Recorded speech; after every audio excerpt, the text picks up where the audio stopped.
You're listening to the We Are Libertarians podcast network. Find all of our shows at wearelibertarians.com. Hey loves, Haley Steinfeld here. Let's be real. When I'm on the red carpet, everyone wants to know whose dress I'm wearing. But here's the thing. We're so focused on those details, we're missing something that's actually way more important. Breast health.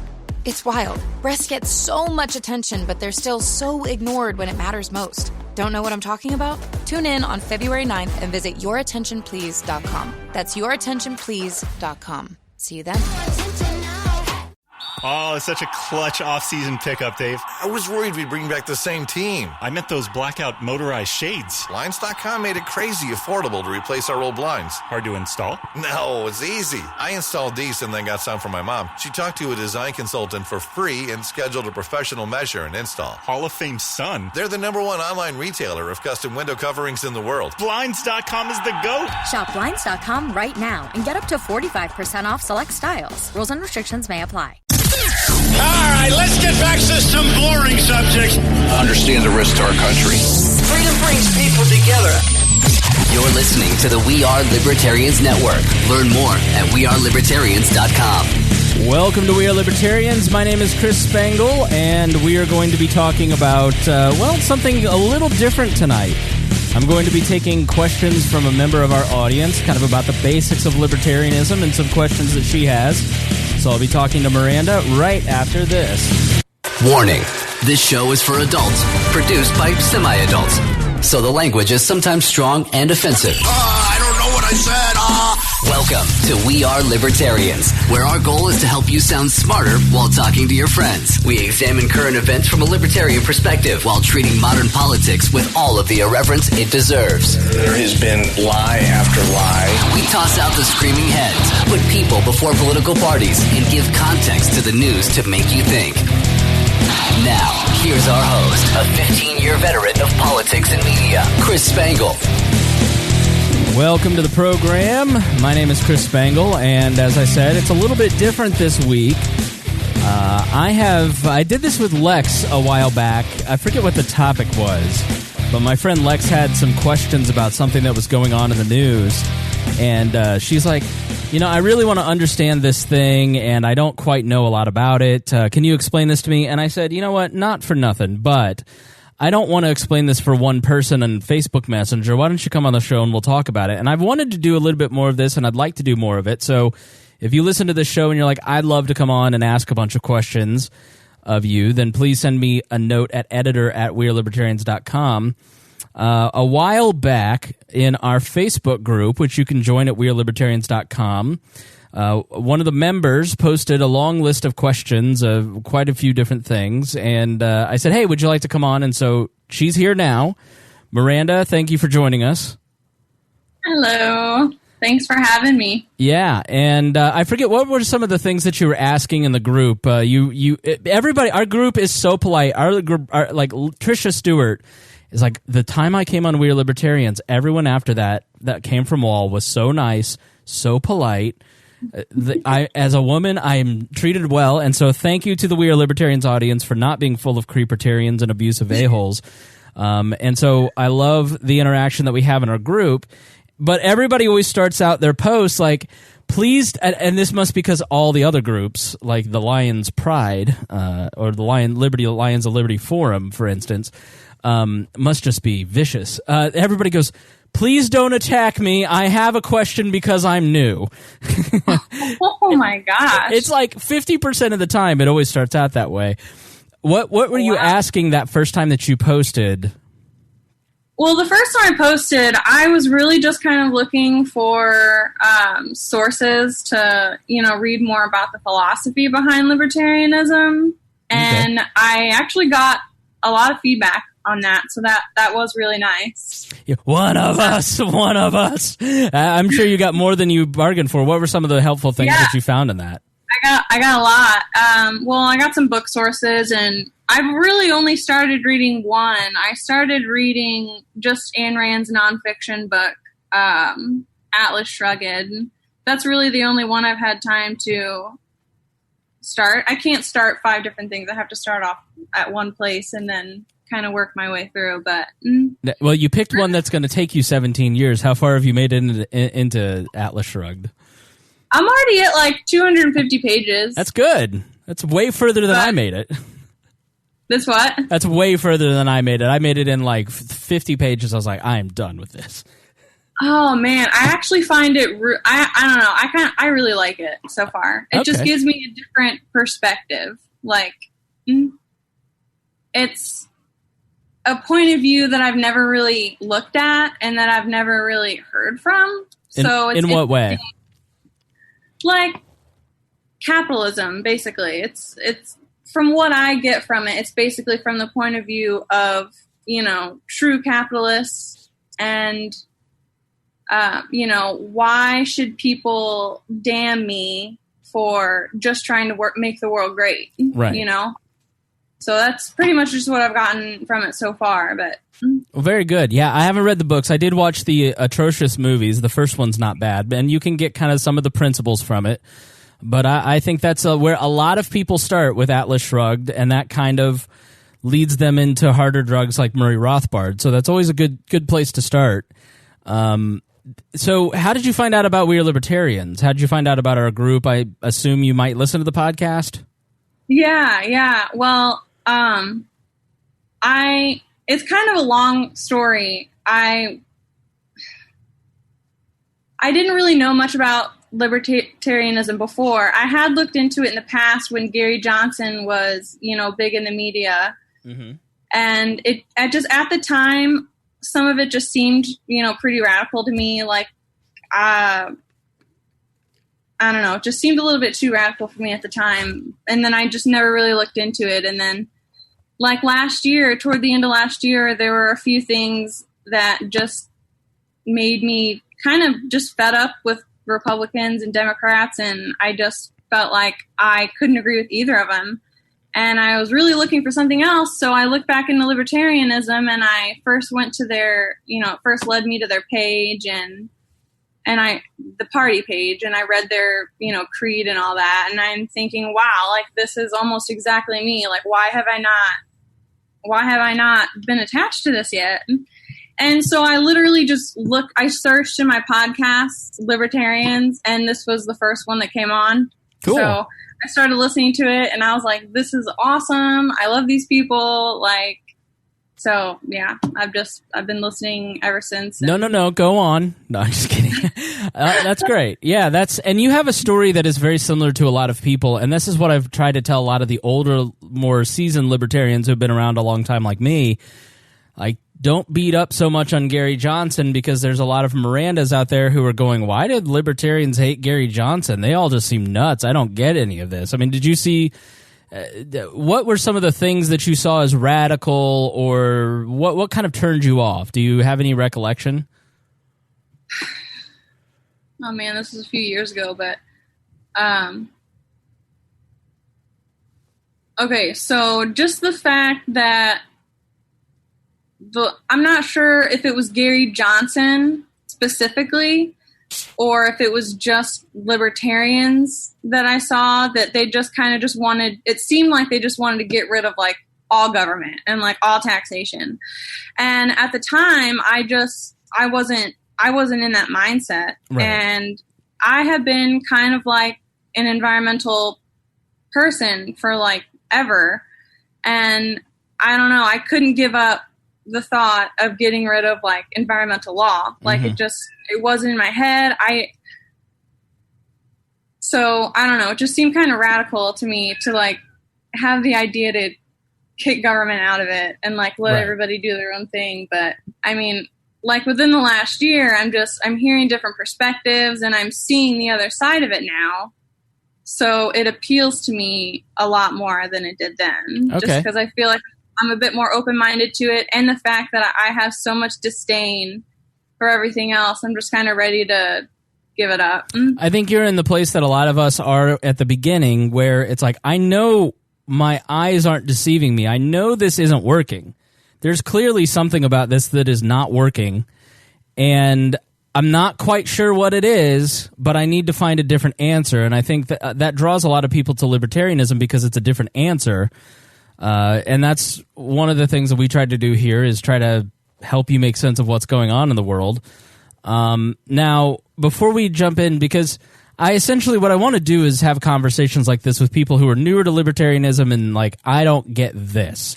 I mean, I've been following the libertarian world for about a decade now, and I still, every single day, learn something new. And in the beginning, I kind of had this concept of, if I just believe with 95% of these issues that I'm a libertarian, and that is true, but then once you learn more about the philosophy, you start to see the all-encompassing nature, but it takes a long time to work through that. So that's what I want to do with Miranda tonight, is kind of work through some of those issues and think about things in a more philosophical way, maybe just kind of answer some of her questions and some of her stumbling blocks.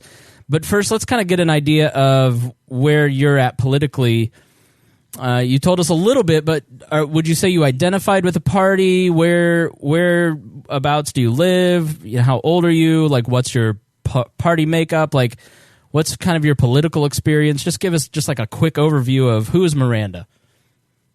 Well, I'm 24 years old, and I'm originally from Missouri, St. Louis, Missouri. Kind of. I grew up in St. Louis, but I went to high school in a really small town south of St. Louis. But I honestly was never into politics. Growing up, my family, I had a pretty big family, a lot of aunts and uncles. No one ever discussed politics that I heard, but they were all very independent. And I know that, most of them, didn't like welfare and things of that nature, like government stuff. I knew that, but they never talked about politics or anything. And I really didn't even start watching, paying attention to the news until high school. And I didn't even vote until I was in college. So this is all, it's pretty new to me. It's been a few years, probably since like 2014, 2015, since I've really started paying attention to what's going on. But I never identified as a Democrat or Republican, really, because I'm not for the drug war. I've never been for the drug war. I think it's ridiculous. I think it's so stupid to lock people up for something that everybody does. Mm-hmm. Like, almost everybody does it. And it doesn't make them a bad person. So would you? So are you a pothead fucker? Are you a pothead? Is that what you're saying? That's what I'm hearing. I'm just kidding, Miranda. Don't answer that. You're young. You have a bright future ahead of you. Don't run your life like I have. Yeah, the drug war. The drug war. You look at it and you go, if you want to smoke the block of a Chevy, the engine block of a Chevy, go for it. Like, if you're stupid enough to do hard drugs, or in my case, I don't do anything. Like, that's our choice. Like, if you want to do drugs and if you want to not do drugs, like, it's really your choice. You're not really affecting other people. And then when you look at, and then people always come back with that tangential, well, what if you got in a car and drive and hit somebody? And then you go, well, what about the entire South and Central American countries we've destroyed because of the drug war? Exactly. So. Exactly.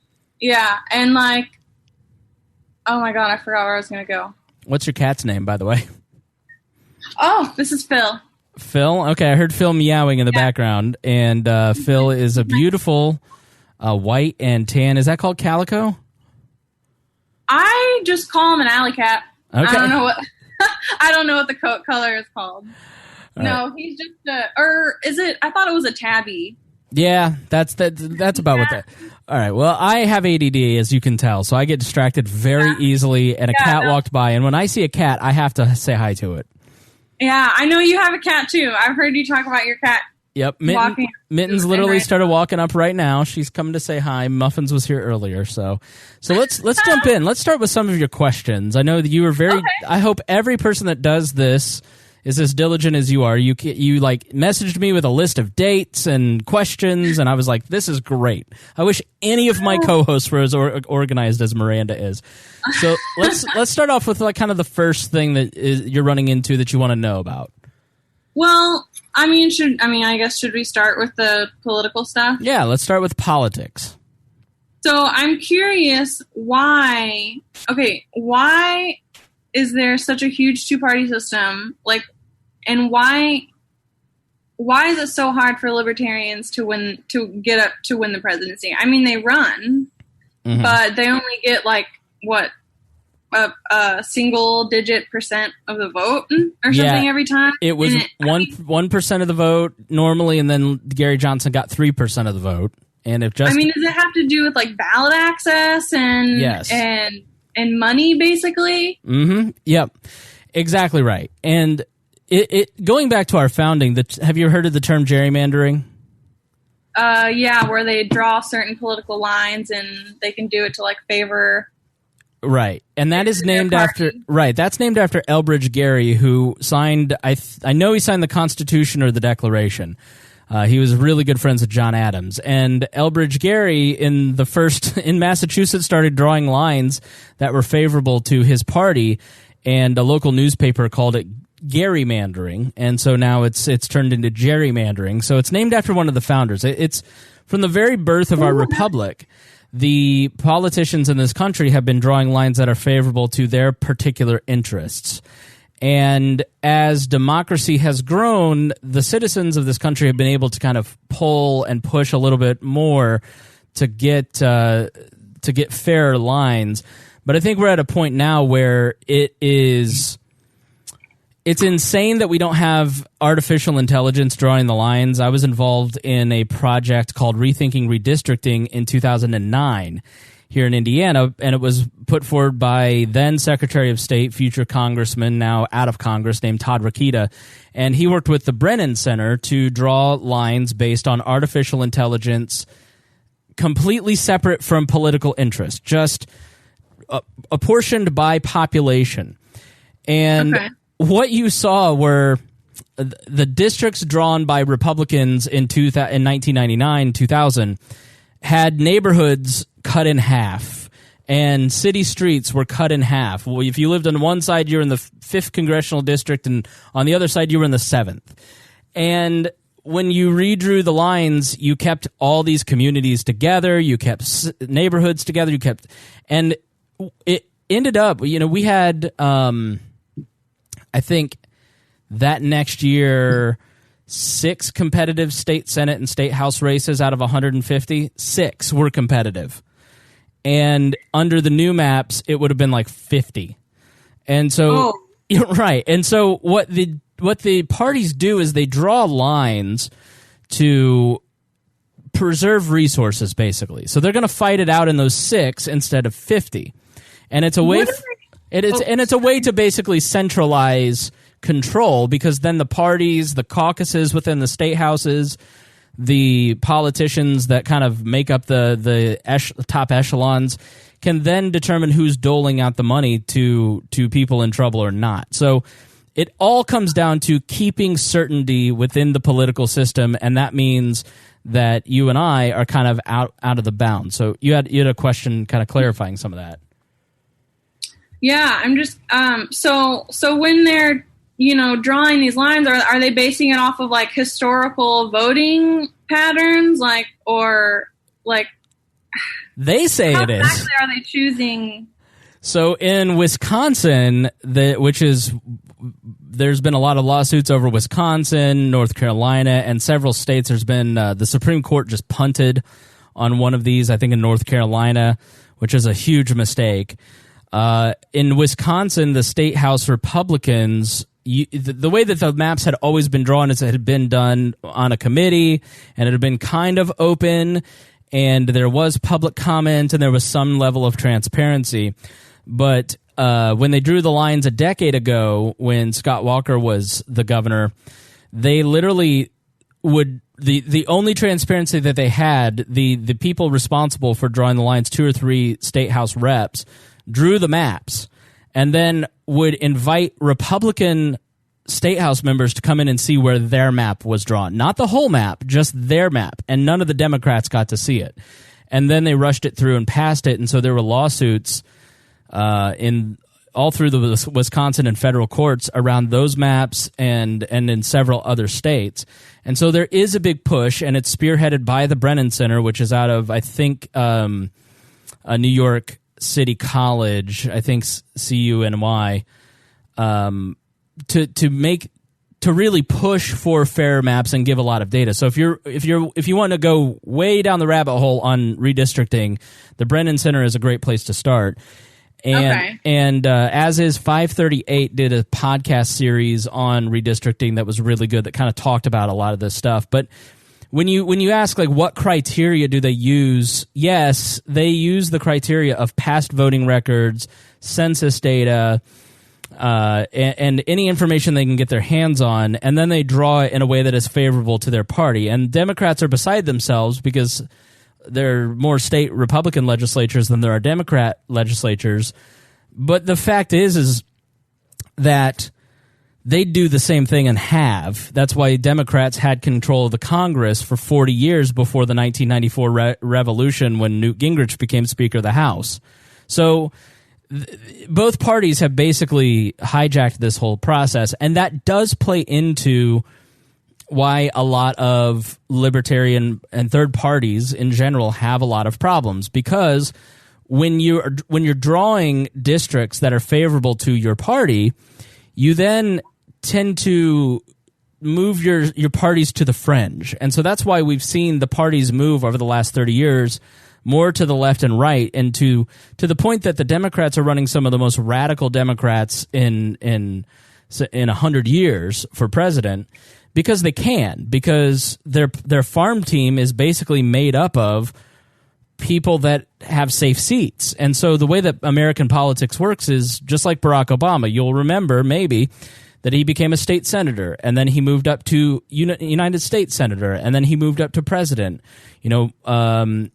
Mike Pence ran for Congress, and then he became vice president. You start small, and then you work your way up over time to get into some of this. So it pushes all of the politics, all of the state house bills, all of the federal, and as a result later all the congressional bills further to the wings and further to protectionist policies, because they're protecting their interest.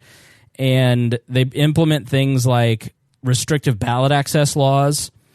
Ohio actually achieved ballot access, and then John Kasich and the Ohio legislature removed their ballot access by changing certain requirements. Here in Indiana, for instance, the Secretary of State's race is how the Indiana Libertarian Party gains ballot access. They have to get 2% in the Secretary of State's race. It used to be 0.5%, but then a Libertarian candidate, in the mind of a local sheriff, cost him an election, and the Democrat won the race. And so he went to his buddy in the state legislature, and they raised the ballot access limit to 2%, and for 20 years kicked the Libertarian Party off in Indiana. And then there's also the debate commission, for instance, is a wholly owned subsidiary of the Republican and Democratic Party.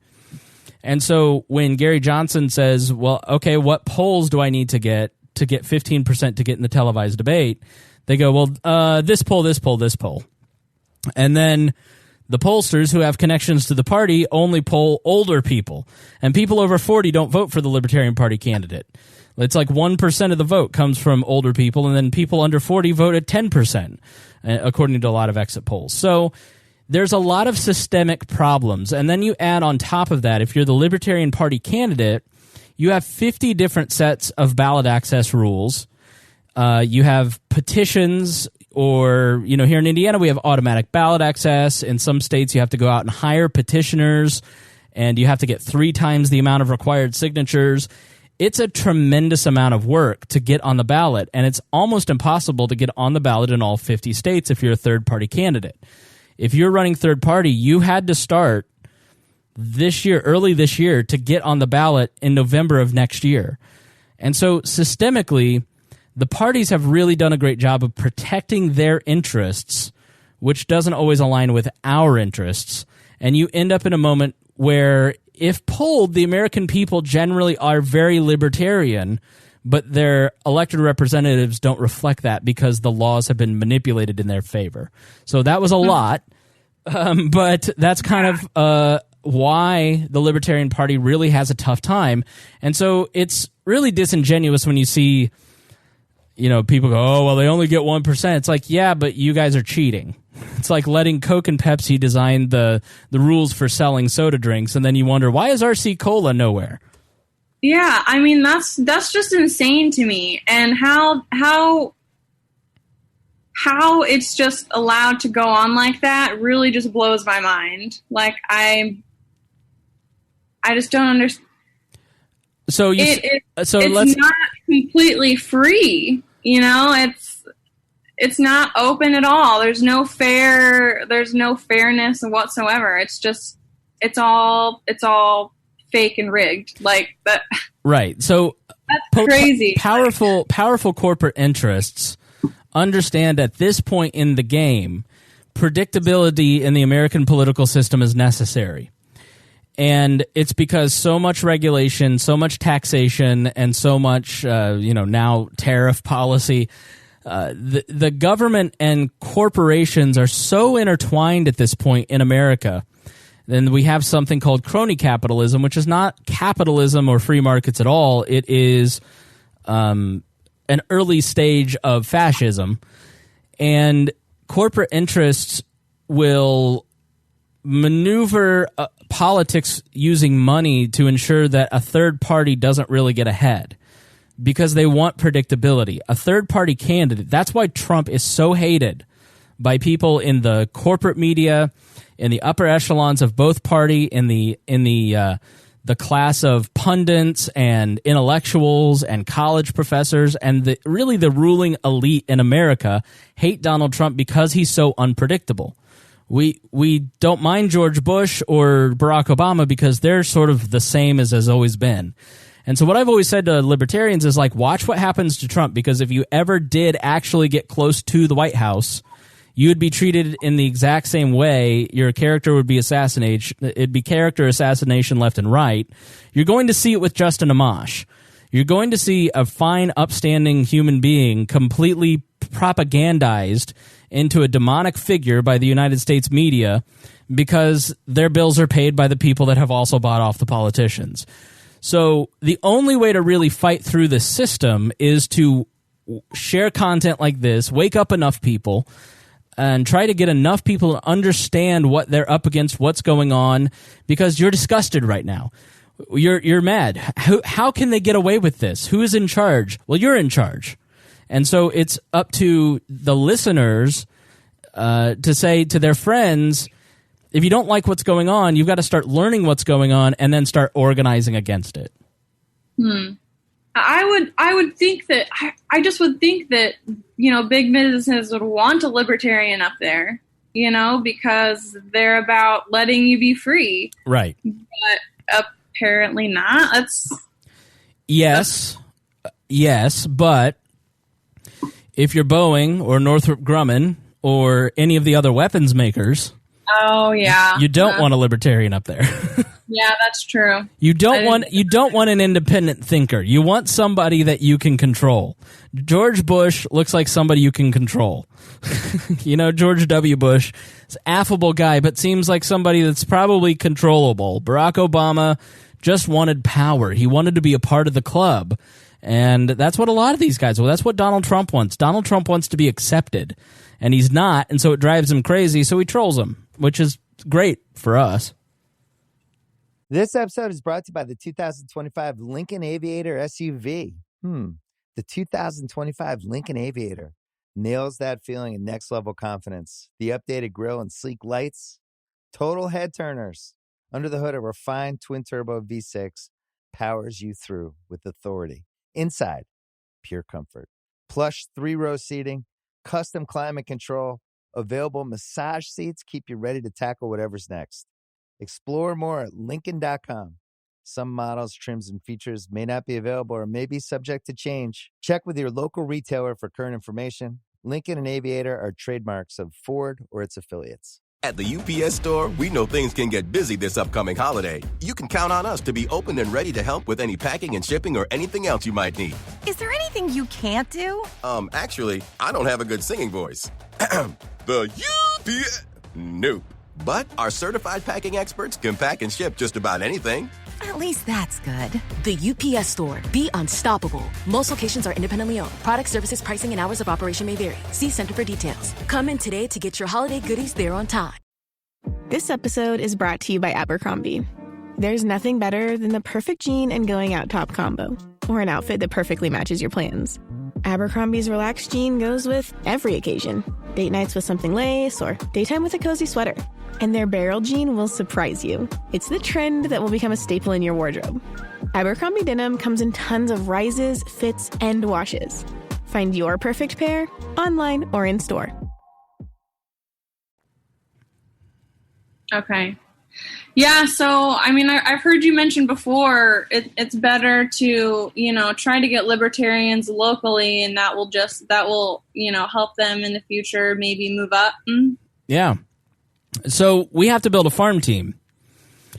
And I'm an advocate for people realizing that they can control what they can control. I have a small circle of influence, as do you, which really is about the 100 people that we kind of come into contact with. And that's really where you want to make a lot of the regulations, rules, laws, decisions. That's kind of the sweet spot. That those few hundreds or thousands of people that you can kind of come into contact with. Major races for third parties are marketing opportunities. You're not going to win presidency or gubernatorial races or Senate races in the Libertarian Party. Your job is a marketer. And I've always told people to go look at the life of Eugene Debs, who ran for president 4 times in the early 1900s on the socialist ticket. If you go and read what Eugene Debs was advocating for in the party platform in 1908 or 1912, you go, holy crap, all that stuff happened. And 100 years after Eugene Debs, all the stuff that he ran for ended up being implemented, including removing, the state legislatures used to pick who was your senator. You didn't vote on that. It was the states that picked the senator. And because of Eugene Debs and the Socialist Party, you now can vote for senator. And so the top of ticket races, Eugene Debs was an amazing speaker. He would go and travel. He'd gather hundreds of people around and speak without a microphone and rally people to his cause. And he was so effective at turning people against World War I that Woodrow Wilson put him in jail for it. And so I think the libertarians really have kind of been missing that figure, somebody who is a really great top-of-ticket speaker who really unites a lot of people. Ron Paul's probably the closest that we have. And Ron Paul, no one has ever accused him of being an amazing speaker, but he's the best we've got. And I think there's going to come a time in the next 20 years where we're going to have a really effective candidate that unites all the clans of libertarianism, that kind of galvanizes the movement for the ideas of liberty. Mm-hmm. But until that person comes, that person is never going to have that ability to do that without practice. And where is his best chance to practice? It is at a township board race, and then a county council race, and then a state house race, and then a gubernatorial race, and then the presidency. And so it is important for people to start with lower offices to gain experience in running races, because you'll be a better candidate. You'll actually talk to people and invest in your community. They'll get to see you. It's sort of a lot of ideas that libertarians espouse seem really crazy, right? But if they meet a libertarian and they seem somewhat sane, then they'll go, maybe some of these other ideas that they've got isn't so bad, and so let's look into it. And so what you get on the local level when you run for office is the chance to stand next to the person that will get elected. Maybe you'll get elected, but if you don't, you're standing in a forum or a debate or something put on by the League of Women Voters, espousing ideas that you think are important, and your opponents, who are probably going to get elected, hear you talking about those things. And so Rupert Bonham, when he ran for governor in 2012, talked a lot about reforming Indiana schools to encourage more vocational training, because the school systems here really push people to college. And he said the people that I work with in lower classes, economic classes, aren't going to college, so stop pushing that. And they tested it on the Mike Pence campaign. He won. He ran commercials in the election touting our idea. He won, and then he implemented Rupert's idea. And so that's an example of how third parties can be really effective at the local level because you're talking about ideas that they may not have thought of because they're so busy trying to gain their own power or they're stuck in their own groupthink that we come along and we say, have you thought about this? No, that's a great idea. And so that's why I'm a big advocate for the Libertarian Party at the local level, because I think I've seen it really impact local policy. I've seen Libertarian Party people show up to county council meetings with video cameras and say, from now on, your county council meetings will be live streamed to YouTube. Well, those old boomer county councilors who have been there for 30 years have no idea that literally one view may take place, but they're so freaked out that they canceled the $100 million project that they were going to build to put the plaque with their name on it. So we can be really effective. And if Libertarian parties in counties can stop 50 of those projects a year, well, that's $500 million. You know, there's a true cumulative cost of getting involved and saving your county money, encouraging more freedom, and opening up, like we have one listener who we did a daily with him where he just sat down and had lunch with all the city councilors and said, why can't I have chickens in my backyard? And they said, I don't know. That's a good question. And so he has chickens in his backyard now because he actually took the time to go get involved and actually sit down and he was given 6 freedom chickens a year. So you can be effective at the local level. It's pretty hard for me to convince you that whoever runs for president is going to really impact your life in any way that's significant outside of marketing. Yeah. And I guess if, even if they're in the presidency, they're only going to be in there for so long. And if you don't change the hearts and minds of everyone just within that time frame, then it's just going to go back to the way it was when you leave. So, yeah, that makes sense. Was there anything in that you kind of were like, or did that? I mean, any questions on some of that? I mean,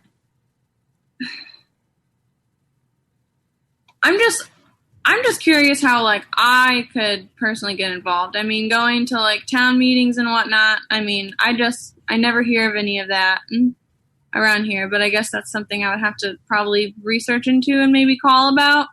Yeah, you could. Your town or city or what state are you in now? North Dakota. Okay.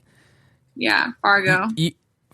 I guarantee if you're in a city the size of Fargo, they have a website and they'll post when the meetings are. And what you realize is that when you show up, you sit in the back of the room, and then you start to see these same other crackpots that are there, and after 2 or 3 times, you kind of see the same faces, and then they start to recognize your face. Because I'm not going to lie, the second a 24-year-old female walks into a city council meeting and sits down, everybody's going to be super curious as to what you're doing there. They're going to wonder if you're a reporter or if you're a staffer, and when you're neither of those, it short circuits their brain, because the only people that show up that are interested from the public are usually 65-year-old white guys. And so young people showing up to these meetings really can you can, just by virtue of your age and gender, to be quite honest, you can get a lot of you can get easy introductions because they want to try to get you to work on their campaign, which that may not be a bad thing.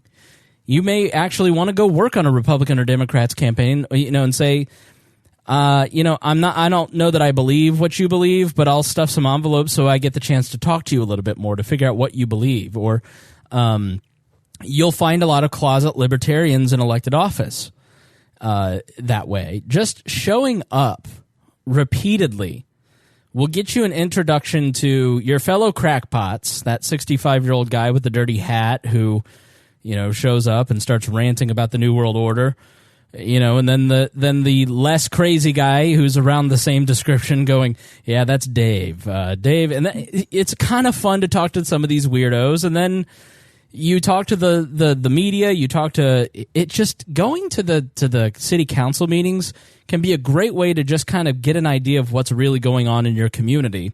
And you can find all of that at a website. And I would honestly say do that before you go to a Libertarian Party meeting. Like, go to a Libertarian Party meeting to invite them to the city council meeting with you, so you don't go alone. If you're shy, I'm not shy about going to stuff like that alone. Some people are. They would rather die than walk into a place where they're a stranger.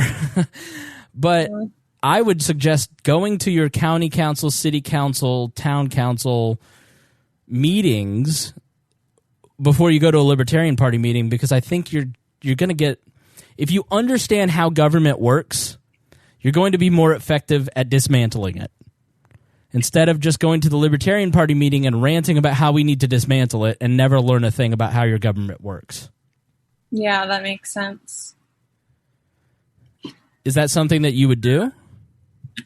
I mean, yeah, like I realize now how important it is, and I feel like I need to make up for all my years of not paying attention. Like, you're 24, Miranda. Please. Well, okay. Well, to me, it feels like that. It feels like I spent too much time not paying attention, and now I have all this catch up. I have all this catch up to do, and right. So yeah, I do want to start doing that. I need to. Yeah, it's it's usually one Monday evening a month. It's people say, "Oh, I'm too busy for that." That's bullshit. That's bull crap. I'm trying not to curse as much anymore. You do have the time. You just don't want to make the time. Like, you want to be mad and want someone else to fix it, but that's not how this problem is going to get solved. We're all going to have to take some responsibility to fix it. Yes, that's very true. That makes a lot of sense. So, all right. So what other questions do you have? So, okay, I'll just start with a really basic one then. Where does libertarianism come from? I mean, I know, we wrote the Constitution on these basic liberties, but I mean, were there people before that? Well before that? Has this always been kind of an idea?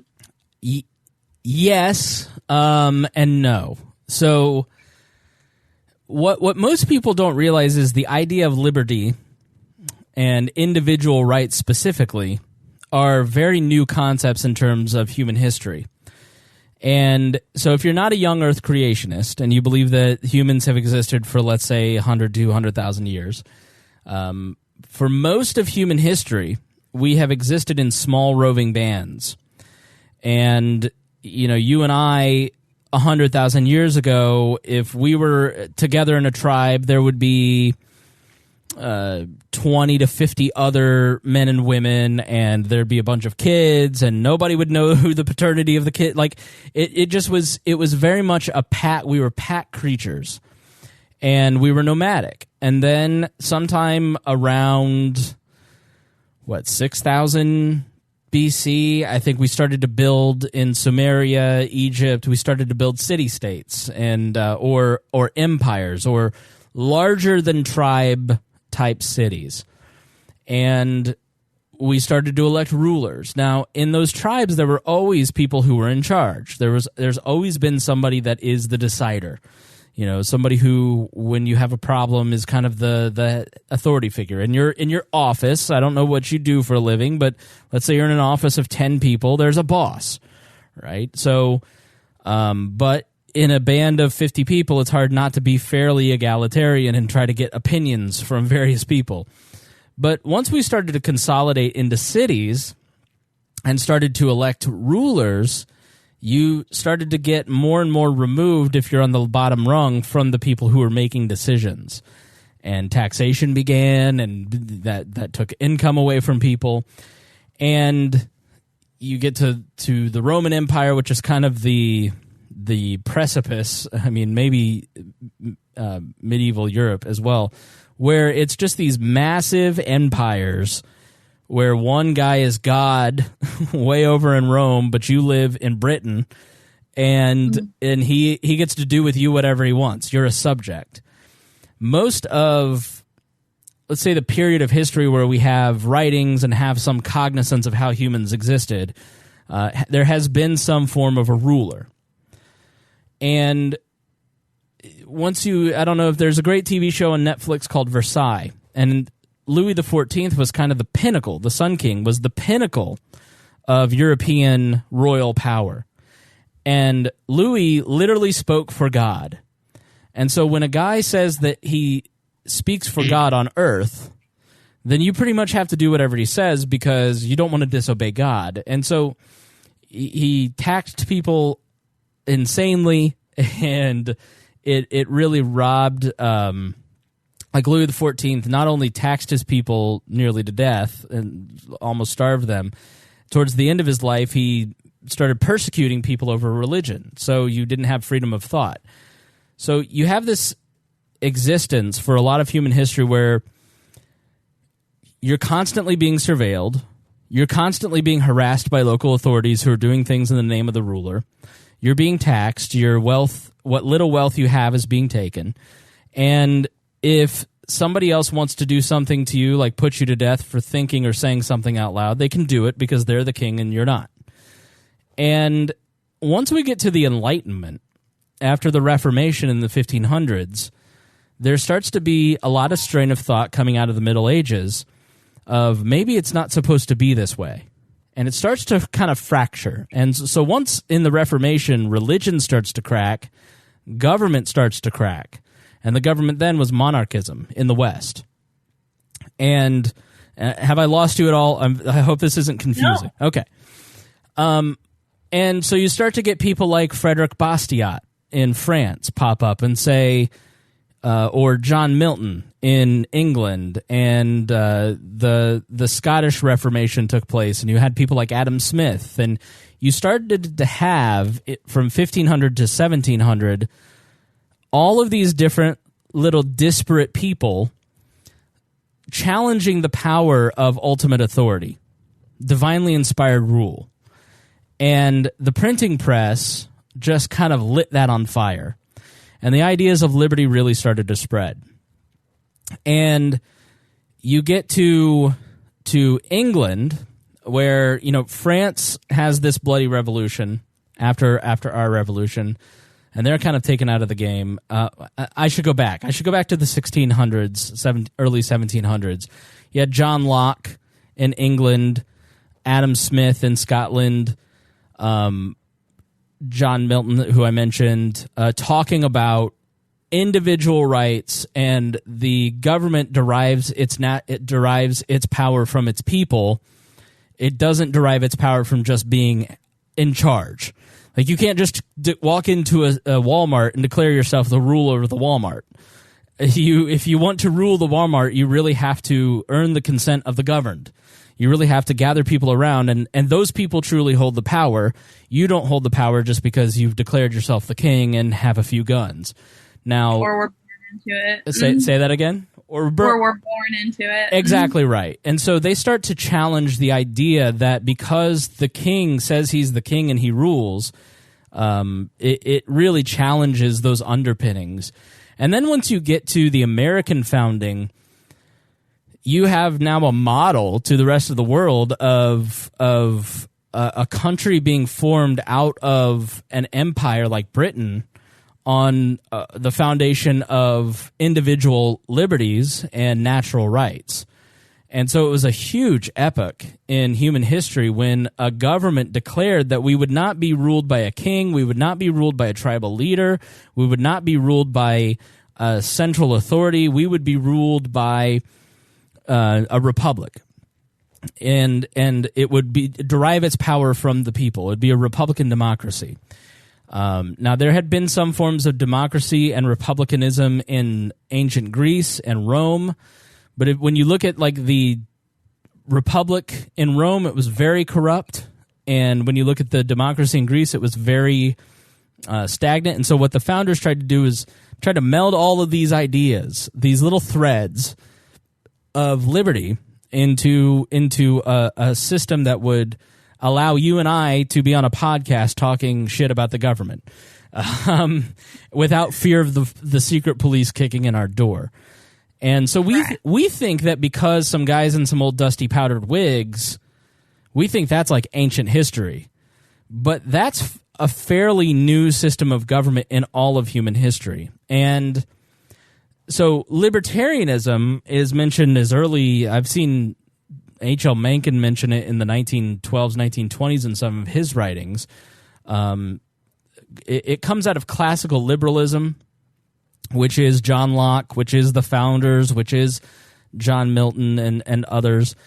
That is the classical liberal tradition, and it's been carried on by people like Ludwig von Mises, Friedrich A. Hayek, F. A. Hayek, Murray Rothbard, and many, Ayn Rand, who wrote Atlas Shrugged, which you're reading, would be considered in kind of that tradition of classical liberal, where you focus on individual rights, free markets, peace. The markets will provide answers for all of these different things, and so the libertarian movement kind of forms out of that stew of that strain of thought. So, but it's still a very new idea. And what I always try to impress upon people is that if you're a libertarian, it's your job to learn as much about libertarianism as humanly possible, because this is still an infant idea and one that is fairly counter to the our human nature. And so if we want future generations to have the same chance at liberty that we've had, you have to understand it and articulately share the message of libertarianism on a consistent basis, because it's so different and so new. It's not part of our wiring yet. And so we really have to continue to share the traditions of the fact that you and I own our own bodies. You and I are our own autonomous beings. No one else owns you or me. And that anyone who claims that they have the ability to do something in my name and take my money for it and tell me that if I don't do it, I'm going to jail, that's not freedom. That's not liberty. That is a messed up form of slavery or indentured servitude. That's taking away my ability to govern myself. And so therefore I reject your authority completely. Well, you live in a society that you benefit from blah, blah, blah. I didn't sign any social contract. I'm a fully autonomous being that should have the ability to make my own choices. That's a radical idea in human history. And so when you ask where did libertarianism come from, the short answer to this is that it comes from a lot of people who were tired of being bullied and pushed around and killed and abused and bombed by governments and said, you know what, maybe we shouldn't have this government shit anymore.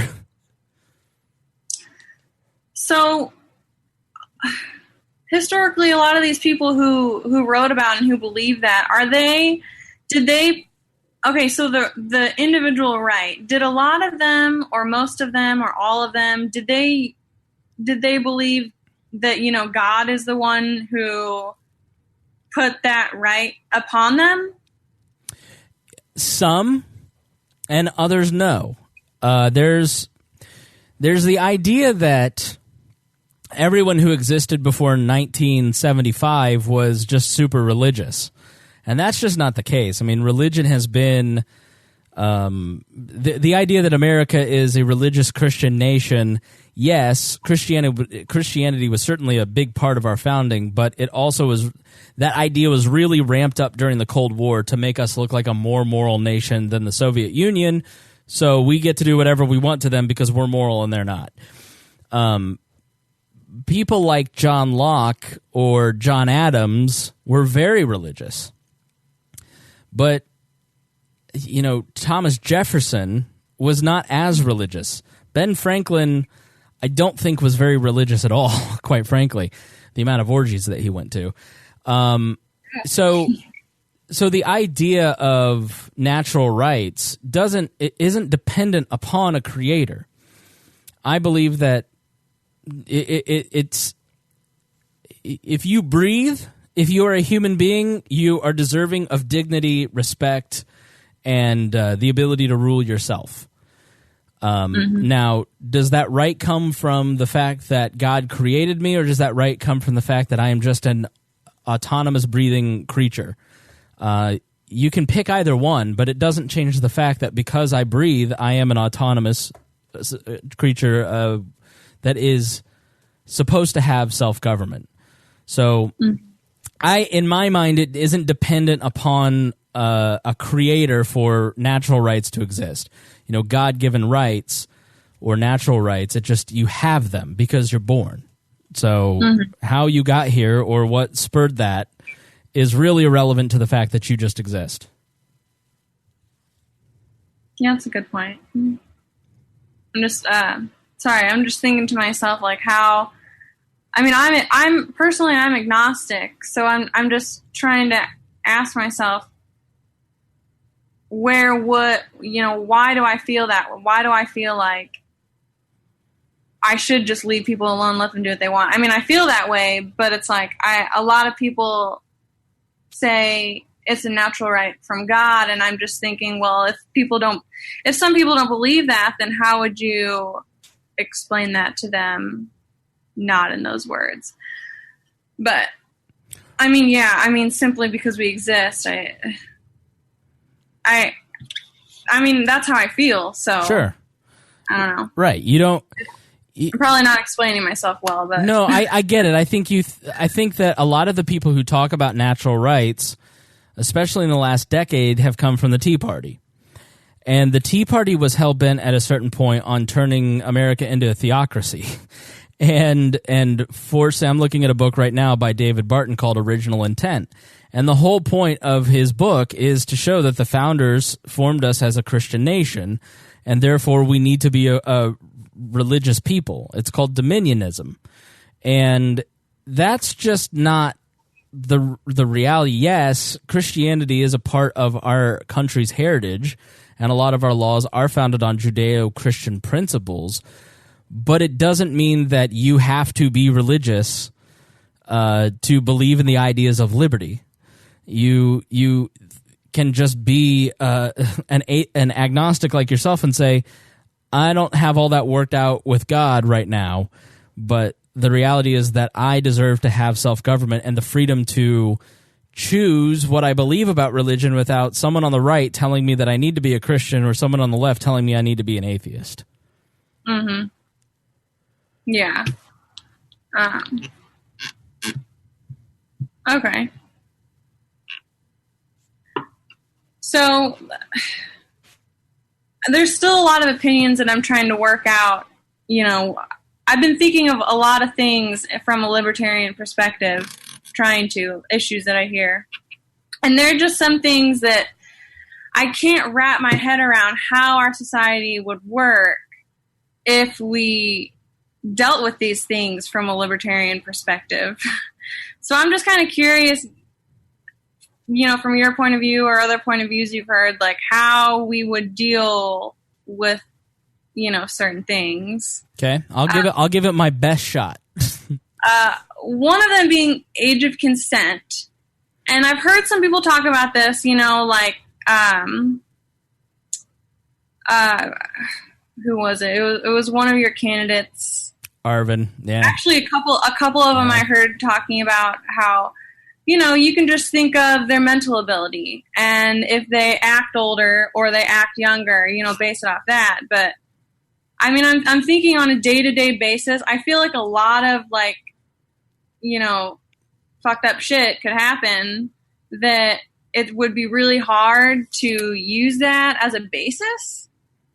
So I'm just curious how that could work if I don't believe that we should have an arbitrary number, but also on the other side, how would it work on a day-to-day basis in cases where you have, 13-year-olds being passed around willingly, like right. 12-year-olds or 13-year-olds who are so young and they're willingly being passed around to people.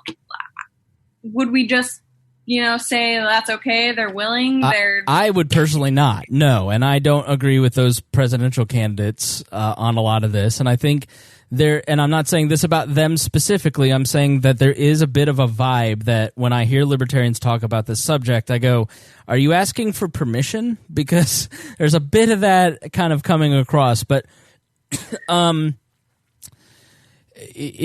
so this is definitely one of those things that is like, it's hard to talk about because it is like a creepy subject, right? And so you hit on the arbitrary number thing. And first of all, there is no perfect system. And so what I think a lot of people, when they talk about politics, they're looking at it from a utilitarian perspective, which means results-oriented. And we think that we can design the perfect government that will protect all children, that will protect all adults, that will guarantee that when you come home at the end of the day, you will be safe, secure, happy, your property will still be there, and you'll walk in the door because you're not dead. That's just not the human condition, and that's not the reality of the world. And so when I hear someone say something like you just said, which is, I'm worried about these results if we go to this system, I always ask back, do you think that that's not happening now under the system that has a lot of rules? Because it is. And so the system that we have now, just because we wouldn't have as many laws in a lot of areas, it doesn't mean that you're going to get worse results. Because usually the results right now are pretty terrible. That's why we're all looking for a different solution. So that's always one counter that I have kind of to that notion. Now, this particular issue, you need to look. So there's two ways to look at it from a libertarian perspective in kind of your worldview. There is the directionist perspective and the destination perspective. Okay? The destination libertarian is like those presidential candidates that you mentioned. I, as a destination libertarian, believe that I'm going to articulate what a libertarian society would look like. I'm going to say the radical things, and I'm going to let you sort out in your mind what you can tolerate and what you can stand. And then there's the directional libertarian, who maybe a lot of Libertarian Party people fit into, and that I want to move us in a more libertarian direction. So I'm going to point out the flaws in this particular policy, advocate for a better policy, but not advocate that we should abolish all government. And so a lot of people start out as a directional libertarian and end up as a destination libertarian. I myself have kind of found myself on that journey. The more that I do this, the more that I talk into a microphone, I find that people want to know what is the radical solution, what does the future look like, as opposed to what's wrong with now. They want more hope and less change. Now, when it comes to the age of consent discussion, you can look at it from a directional libertarian perspective. Here in Indiana, it's 16. Okay, in some states it's 18. Some states it's probably 17. I don't know all the. I'm not, Miranda, the type of guy who knows age of consent laws in every state. I tend so, but I know it's 16 here in Indiana. Now, as an arbitrary number, that seems pretty reasonable. Now, at 18, for instance, you get into some pretty weird situations. So you end up with the 19-year-old guy who has sex with a 17-year-old girlfriend and then gets charged with statutory rape. That sounds far-fetched. It happens all the time. Why? Because under the 1994 crime bill that Bill Clinton passed that's being talked about, you had to have a certain number of crimes, sex crimes, prosecutions, and additions to the National Sex Registry, Sex Offender Registry, to get federal funding. And so what you had through the 90s and 2000s were a lot of local prosecutors, when they would have in the past said, no, I'm not going to charge little Billy because he's 19. I'm not going to wreck his life because he had sex with a 17-year-old girlfriend. You then had incentivized prosecutors to be harsher and put 19-year-old Billy on the sex offender list. And then you end up with a lot more sex offenders, a lot more sex criminals, and the fallout, the social cost of that is huge. So the social cost is way more than the loss of the tax dollars to the local prosecutor's office that coming from the federal funds. So that's an inherent problem with the age of consent that a directional libertarian might take up. Then there is the destination libertarian who will say, this is an arbitrary number. Every individual is different. And it's up to the parents to be good parents to make sure that their child is not in a dangerous situation. And it's up to communities to set those standards. In a libertarian society, in the way that I envision the future, and this kind of fits into a broader discussion of law and how it would operate, you living in North Dakota really shouldn't care about anything that happens in my life in Indiana. Like, yeah, we're on this Zoom call right now, but for me to argue about things that affect you directly is sort of silly, right? So the way that it would work is we kind of revert back to those local communities. And so you would move into a community and you would kind of agree to a set of legal principles and say, these are the rules. These are the ways, these are the values of the community. These are the laws. And you agree to abide by these, or we're going to ask you to leave, or in terms of syndicalism, or we're going to punish you or put you in prison if you harm someone or steal their property or commit fraud. And so age of consent laws would largely in a libertarian, pure libertarian society would be handled by the local community. You would move into a community where, sort of like an HOA. I know homeowners associations are vilified, but that's in a lot of ways how I think it would break down eventually. You'd voluntarily join on to a set of laws, and age of consent would probably factor into that. And of course, there's going to end up being those societies where there are no age of consent laws, and it's going to attract a lot of gross dirtbags. But we're already kind of there. Like there's no perfect system to protect everybody. The best way to protect everybody is to give people the opportunity to protect themselves and their family and give them a greater sense of involvement in the community and give them economic opportunity where we work together and my job is dependent on your job, and that will solve a lot of these ills. So I don't know that probably satisfies. I'll ask you if it satisfies your curiosity, because there was a lot in there. But if I'm going to give you a full understanding, I think I need to give you both perspectives. I don't think there's a great answer because there's problems with the way that we do it now, and there's problems with the way that we'd probably do it in the future. Yeah. That's true. I mean, I understand what you're saying, how, we could just go back to the local community things, but I feel like that's just something I can't envision, the way everybody's so connected nowadays. Like you said, we're on a Zoom call right now and we're, however many miles away, and it's like people are so naturally, controlling. It's just hard for me to see, people letting it go states away. If they hear about sex trafficking, states away, I feel like people don't do a good job of minding their business, which is why a lot of libertarians kind of land at constitutionalism, like Austin Peterson, for instance. Let's get back to the way that the country was founded. That gives us a good legal framework for dealing with problems like this. You deal with it in your local state, your local, and what perverted the entire system to begin with in terms of age of consent was the federal government introducing the crime bill, for instance. So that's why there are libertarians who kind of fall into constitutionalism. I consider libertarian to be a broad term, not just meaning anarchism. And so that is kind of why some libertarians end up at what's called minarchism or constitutionalism. It's just a loose government that kind of does law, basically. It lays out it protects natural rights, protects kids in this particular instance. And so, because there are a lot of people who just can't get to that place where, like, I just can't I got to have my little security blanket of law somehow. Yeah. Yeah, no, I get that.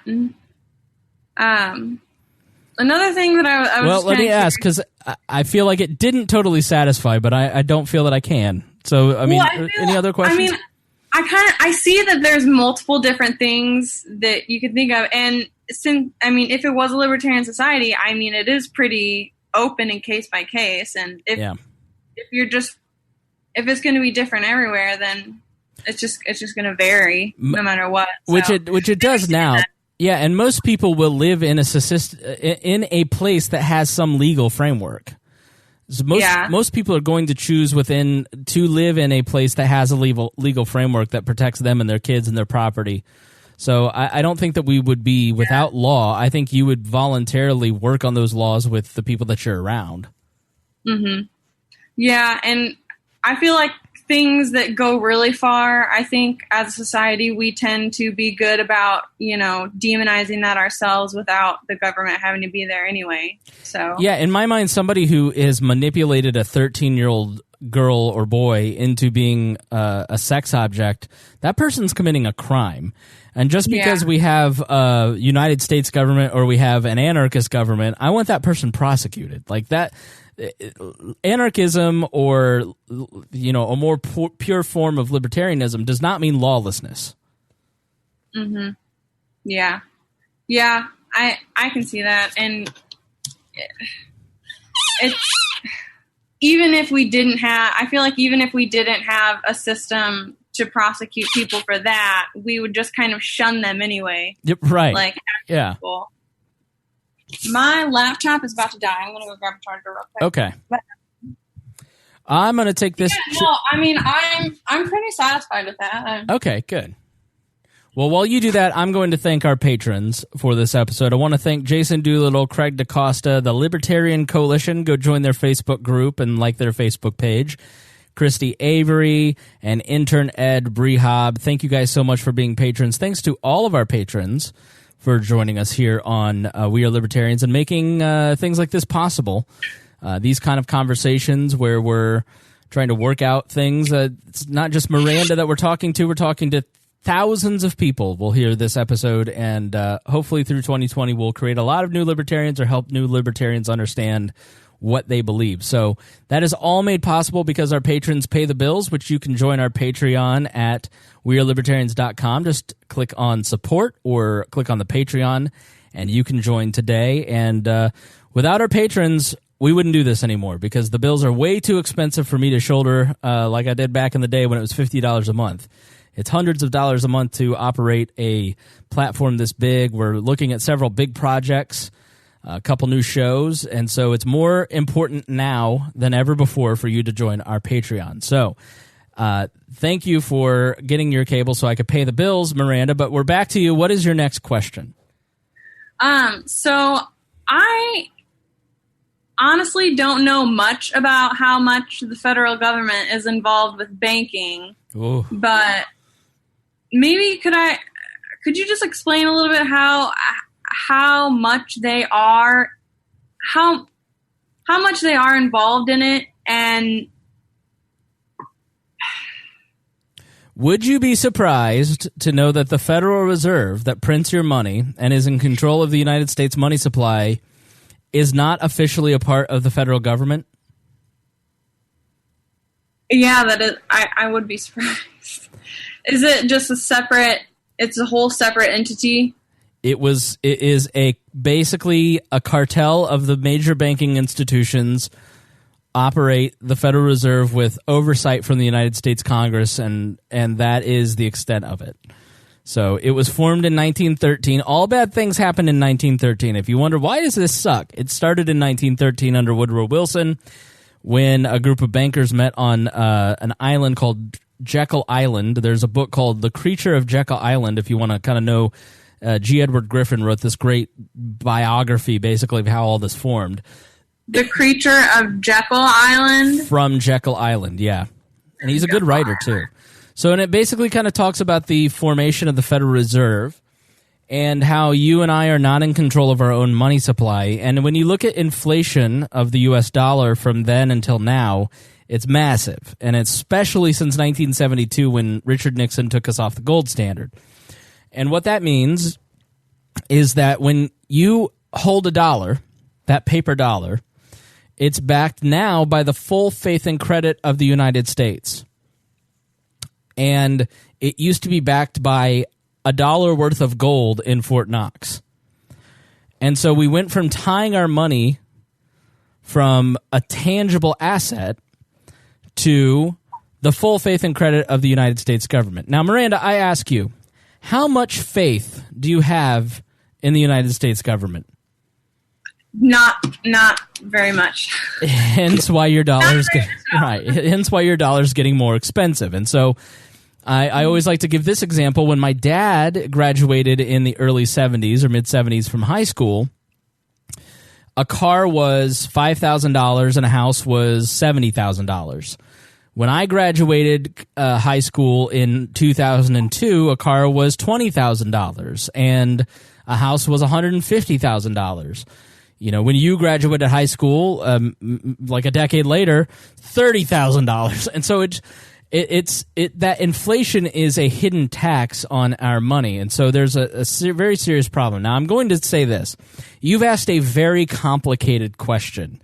And so I'm not going to give you a very long, complicated answer because, A, I don't feel I'm qualified to do that. I'm not an economist, and I don't know much about economics. I got a hard C in economics in high school. I'm much more of a history person and a policy and politics person.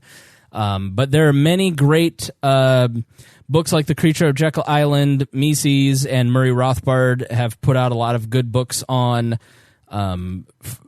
the current banking system. You could get lost in libertarian land on this specific question forever. We kind of talked about what would money look like in the future. Bitcoin, I think, is a great illustration of how money might work. It's going to be real hard for me to explain Bitcoin too. You've asked me a very tough question. But when you look at Bitcoin, for instance, there's an incentive for you to get involved in Bitcoin. I got a message from somebody a couple days ago who said, I want to know more about cryptocurrency. Can you explain it to me? I threw $25 into the till to see if it'll go up to 50. And so this person is investing in a currency, essentially, because they think that it's a good investment for them. Now, the inverse could be true. They'll flee if they don't think that it's a good investment, if they don't understand what the currency is totally about. But you have a currency in Bitcoin that is backed by, there's like 20 million Bitcoins. And you can have fractions of those bits, of those Bitcoins, but you will never have more than 20 million Bitcoins. And so there's a stable supply of Bitcoins, even if it moves up and down. But there's a financial interest, and you've seen Bitcoin over time kind of grow into something. I was at the airport the other day, and I saw a Bitcoin ATM. Somebody felt that it is a good enough investment to get involved in Bitcoin to build an ATM system. And I'm guessing that's not the only ATM for Bitcoin that this person has invented and put in place. And so the people are getting engaged in a currency that is detached from any central government. And so people in Venezuela are using Bitcoins to actually pay for their basic living expenses. Wow. Yeah. And so you don't necessarily need a government to issue money when you have, like, what is money? Money is really a symbol. When you get paid for your paycheck, in your paycheck, that is a symbol for your time and labor. And so you give your time and labor to your boss, and he gives you money. And, I was watching the John Adams series on HBO, which is great, and he's growing his own food as he's practicing law because he has to grow his own food. And at a certain point in human history, we said, you know what? It's really hard practicing law and being a vice president and growing my own food and taking care of my kids. What can I do to do this differently? And so what capitalism does is is it takes a person's interest. There's somebody, Miranda, that wakes up every single day excited to grow okra. I could care less about growing anything. There's somebody excited to wake up to produce, to play basketball. I could care less about playing basketball. I don't know. What would you like to say what you do for a living? Yeah, I work in a water testing lab. Okay, that sounds boring as hell, and I would never do it. But I'm so glad you do it so I don't have to, because you provide a fabulous service to the people in your area to make sure that their water is tested well. I have no interest in doing that. And so what money does is it allows us to take our time and labor and spread it out and pay for interest that we might not have. And so it doesn't really matter if the symbol is a United States dollar or a Bitcoin. Capitalism will always need some currency to operate, but it doesn't need to necessarily be issued by the United States government, which it's not. It's you and I are being taxed to death through inflation, and it's because bankers are getting rich off of you and me and the politicians are helping. So if we did move away from the federal government handling that, let's say we use Bitcoin for the most part, in the future. Can't that quickly lose value? I mean, wasn't there a point in time where it lost a lot of value and a lot of people lost a lot of money from that? Yes. And I don't have an answer for you. I'm sorry. You've reached the extent of my knowledge on this particular, because that is a problem that I have with this as well. Okay. In that I had Bitcoins and I made $50, and then I got out of Bitcoin, and then it tanked, and then it went back up, and but if you look at foreign exchanges, dollars and euros, everything floats. The argument that people make for government-backed currency is that it's more stable. But there's also the reality is that with a lot of libertarian solutions, there's some unknown because some of the smartest minds in the world are not working on these solutions. There's a few that are. The very smart people are going to try because they have the best self-interest is to go get a job, go to Harvard and get a job at the Federal Reserve because that's the ruling regime, right? So those people who put their minds towards fixing American currency have not put their minds towards fixing cryptocurrency, for instance. So in a lot of ways, once people turn their self-interest to private market solutions, a lot of these problems may get worked out because you have a lot more people working on solving problems. Humans as a species are very, very good problem solvers. We will always figure out the best way to make money and to advance the species and to advance our own lives. And not enough people are working on a lot of these solutions because there's not a lot of there's not a lot of benefit. Like Satoshi, who created Bitcoin, did it out of love for a principle. There's very few people who just do things because they love a principle, right? They do it because they want to make money. Now, I'm sure Satoshi's somewhere doing fine, but so I don't know the answer, but that doesn't mean that somebody listening is going, it's this and blah, blah, blah. But that may be my counter to it, is that once we add more people to using this stuff, it'll get a lot more stable. Mm-hmm. So with loans, does the government, okay, I know they control, I hear them talking about the interest rate, for federal loans, but do they have any do they control interest rates of private banks? Is that a thing, or? So if you and I don't totally know the answer to this. I'll give you my best guess, okay? There is, like, when you hear the interest rates being adjusted at the Fed, that's the money that I think that banks come and purchase from the Fed. So, like, they exchange money, or they exchange something, and that 1% is their exchange window, the special window for the bank. But a bank has the freedom to charge based on your credit report 2% for a car loan or 25% for a car loan. I'm sure there's probably some laws, some loan shark laws that prohibit some of that, but like when you're dealing with private loans like you and I would be dealing with, a lot of that is not tampered with by the government, I don't think. I think that's just the bank saying, here's where, based on your credit worthiness, here's what we'll lend you money. And the at. banks take loans from the Federal Reserve. Yes, right. They buy treasury bonds and stuff like that. So again, we're kind of hitting the ceiling that I've got. Okay. So hopefully, if no, you're fine. If do you mind me saying your last name? Yeah, I don't care. Okay, so if you're listening to this and you're going, Spangle's such an idiot, go into the Facebook group and tag Miranda Keller, and it's Miranda Keller. No creepers. I'm telling you right now, if I get one message from Miranda that you guys slid in her DMs, I'm going to be pissed. You're married, right? You have a boyfriend, right? Yeah. Okay, leave her alone. So I hope you lied, even if you... but tag her in the group and say, hey, Spangle's an idiot. Here's the answer to that question. Okay. Yeah, so another thing I'm just kind of curious if we kick the government out of in environmental issues. Mm-hmm. Now, like I said before, I used to have a really hard time picturing a world without environmental laws. I mean, I think of all the examples before of, of course, what they always talk about, lakes and rivers catching on fire and whatnot.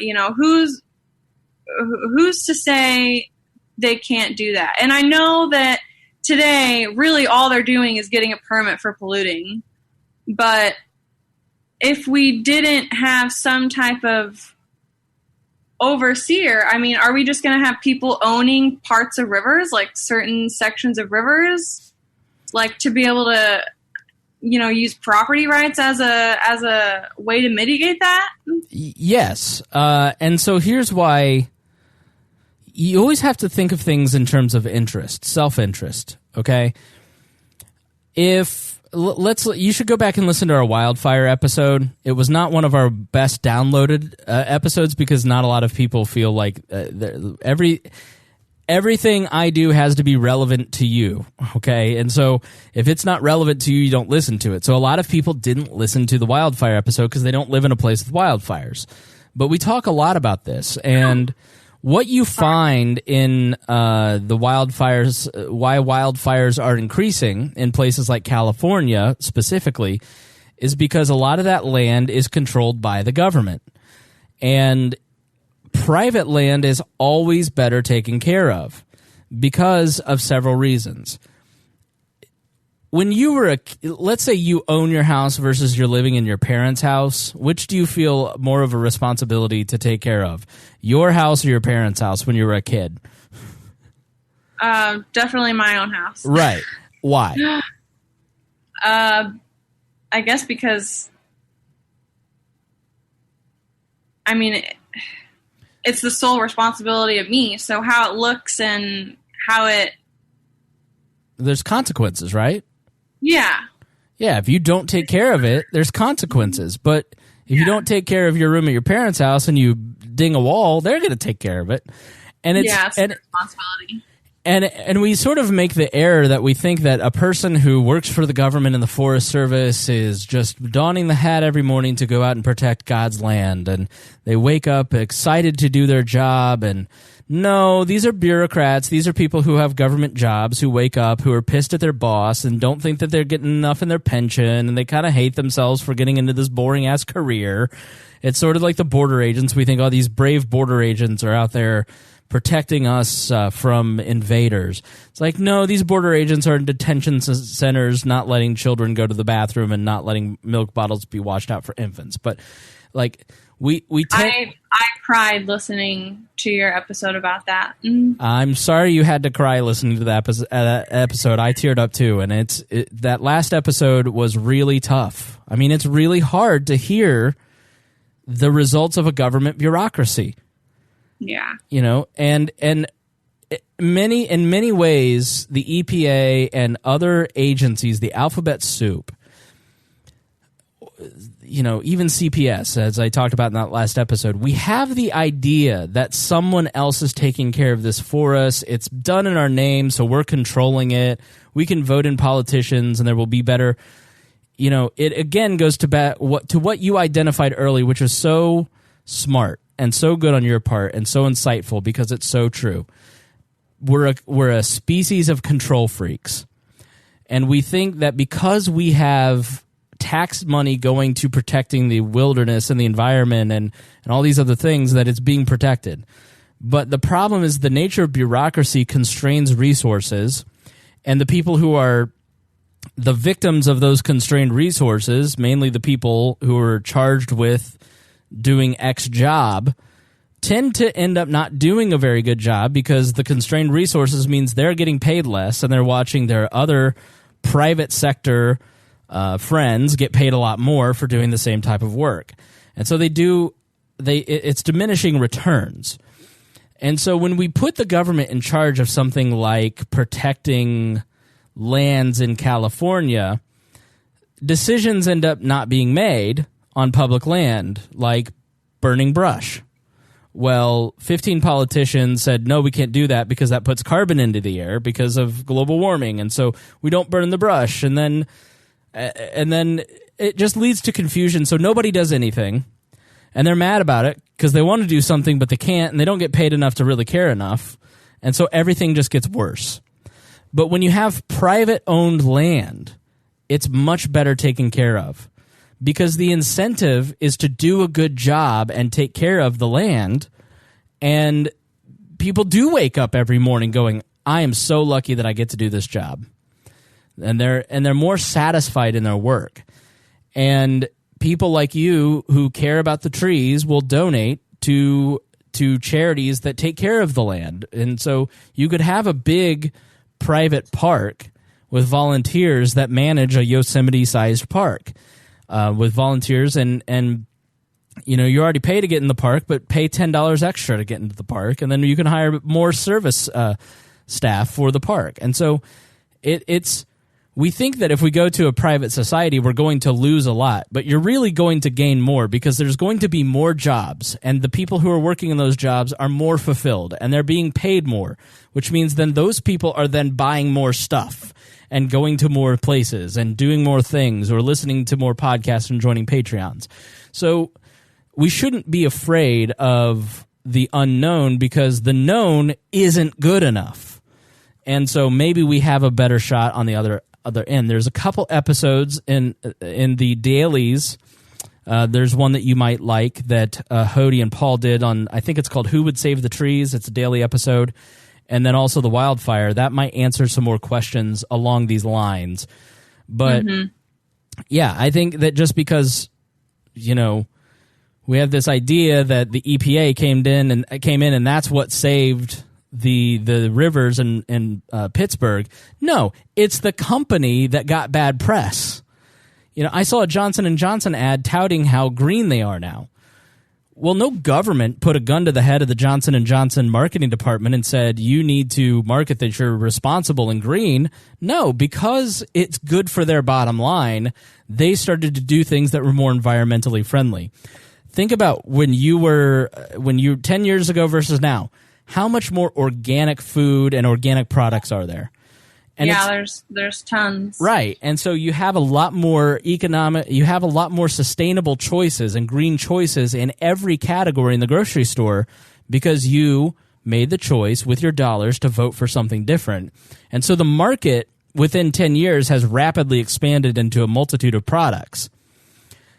If the government were in charge of making sure that everybody was green and started fining companies and taking away capital, you're not going to get an expanding category of products. You're going to get less products and companies going out of business and people losing their jobs because of the fines, because they're losing capital. So government intervention in this manner never works well. The markets will end up providing better choices.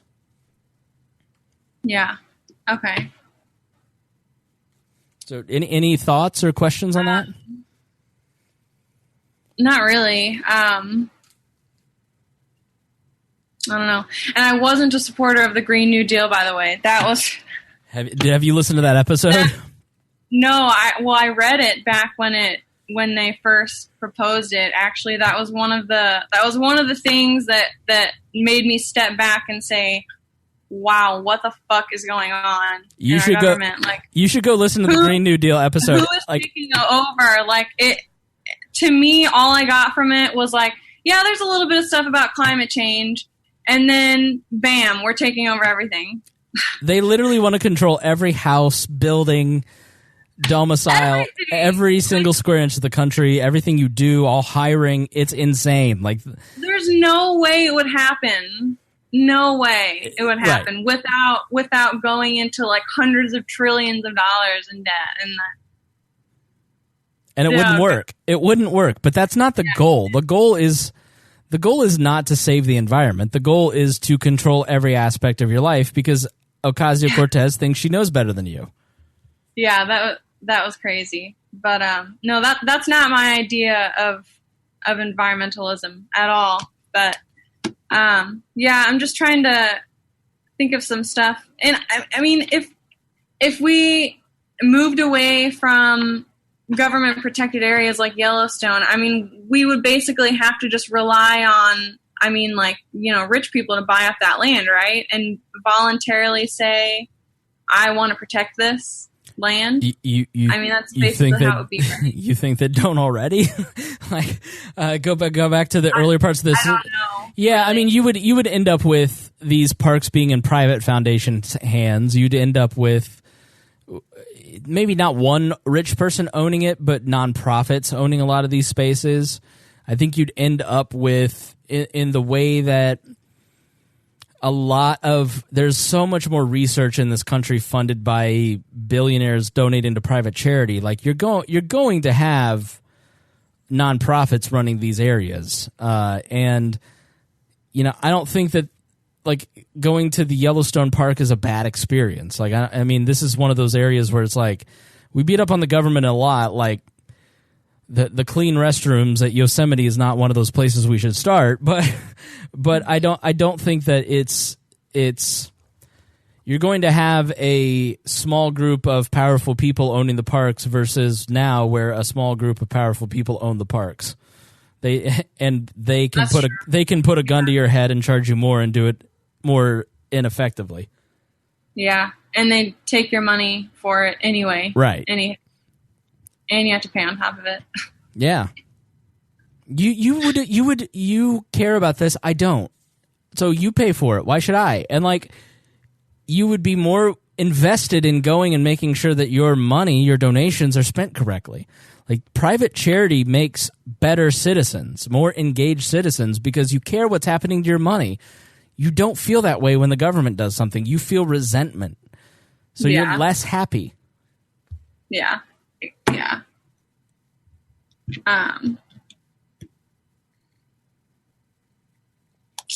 So another thing I was kind of thinking about, so there are things like affirmative action that I disagree with. Mm-hmm. Because I think that just creates an unfair advantage to everyone else. I think it should be blind. I think the hiring process should be blind, but I mean, that's going to be a business's personal decision. But so I'm with disabled people.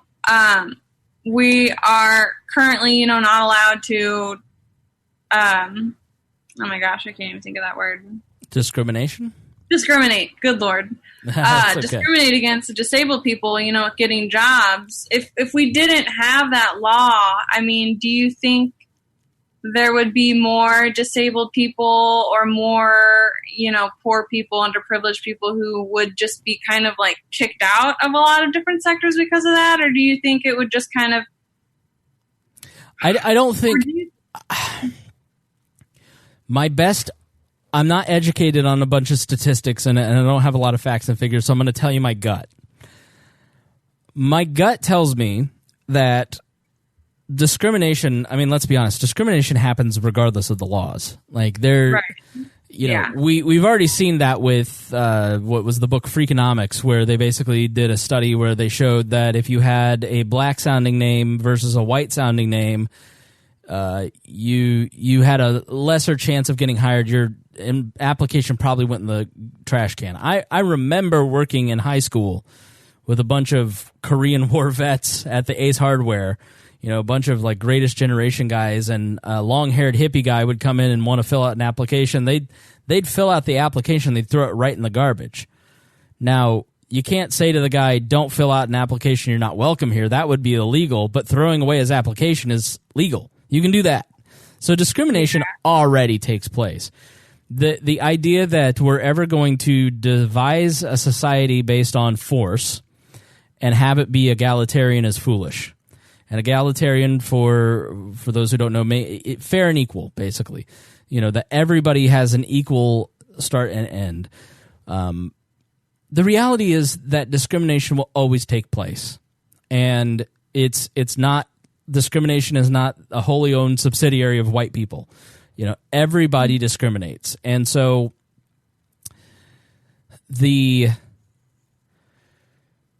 when a corporation does something that is seen as racist, what happens now? They get demonized. Everybody knows about it, right? Yeah. When a student picks on a Down syndrome student and it's caught on video, what happens? You see it on Facebook. You see it everywhere, right? Because our values as a society are not the same values as 100 years ago. It's much more humane. Like, the reality of the world that we're living in is that the information age has made us a lot more tolerant of people different than ourselves, and a lot more curious about lives that we don't live. Like, you can turn on HBO Real Sex and watch a bunch of weirdos doing things that I would never get caught doing, Miranda. But I'll watch because I'm like, well, that's different. You know what I mean? Like, or Vice. You watch Vice on HBO and you see people doing things that you just go, why would you? I don't get it. What the information age has allowed human beings to do is to kind of exercise that curious part of our brain and understand other cultures and other worldviews. We've become a much more tolerant society. What makes us intolerant is government. And so you right now, what is the thing that you don't want to see on your Facebook feed, Miranda?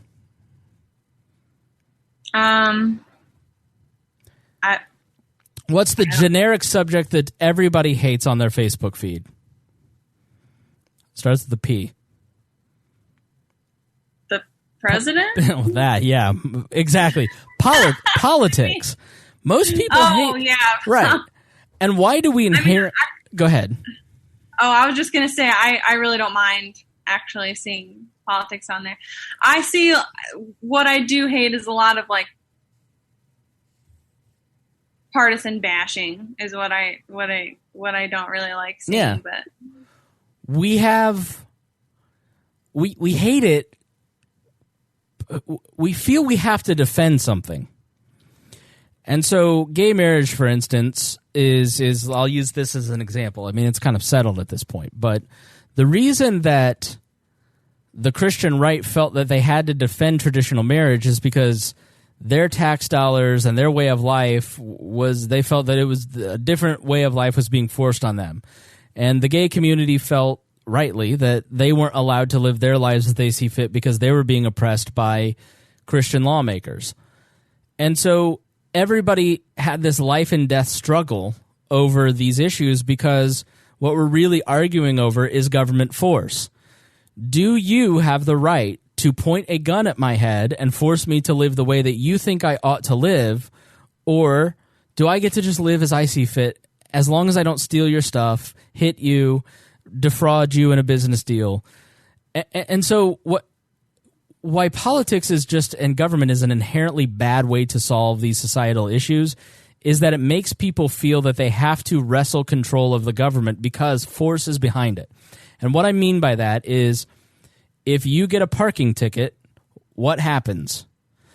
You get fined. What happens when you don't pay that fine? You get another fine. and then you get put in contempt of court, and then you get put in jail for contempt of court. And so when the government does something, it's not asking you to do something. It's telling you to do something. And so when people try to pass laws to make others live as the lawmaker wants them to live, they get resentful, and it creates division. And so instead of a society that's built around economic mutual interest, where I voluntarily work with Miranda to then create, I don't know, have you ever heard of iPencil? Do you know what that is? No. Okay.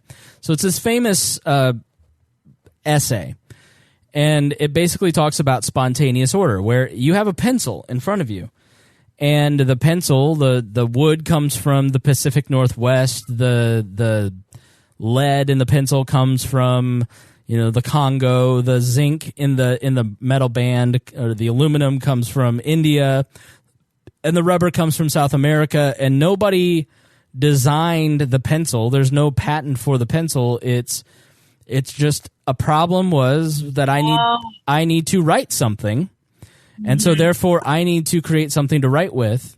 They create it, and then they go, wow, my hand's black, so let me put some wood around this thing.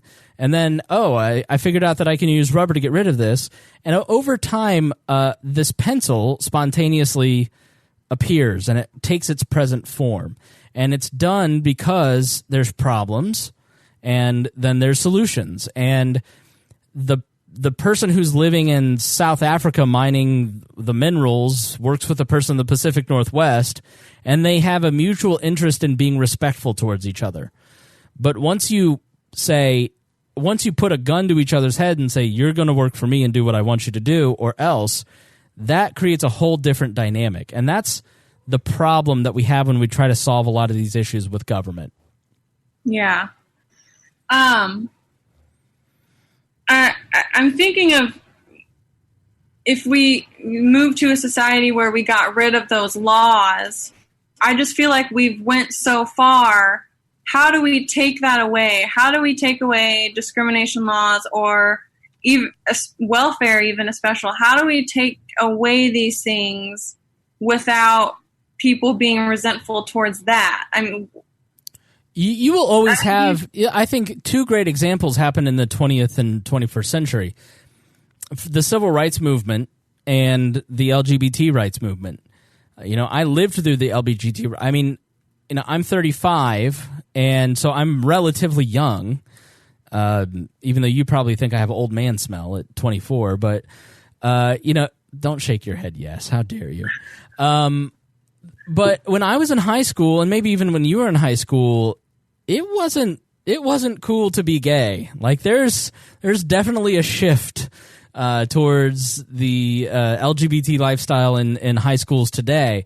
You know, I grew up in an era where it was okay to say the F word. I mean, it was just everybody said it, and it doesn't make it right, and it was just different. And I know that's it's a different time. It's almost cliche, but like I didn't know any gay people. I was totally ignorant of it. And then I watched Queer Eye for the Straight Guy, the original one, not this abomination that is taking place now, but the original one. And I went, oh, those are gay people? Oh, well, they seem fun. There's nothing wrong with them. You know, and then I kind of changed my attitude, and then I went to college, and I met some gay friends, and I was like, I don't know what we're all pissed off about. These people are fabulous. And then, you know, as you start to see the Republican Party and the Christian Church like really get mad in 2004 about all this stuff, and you go, well, I don't get it. Like, what do you care if this guy goes and marries this guy? It's not hurting you.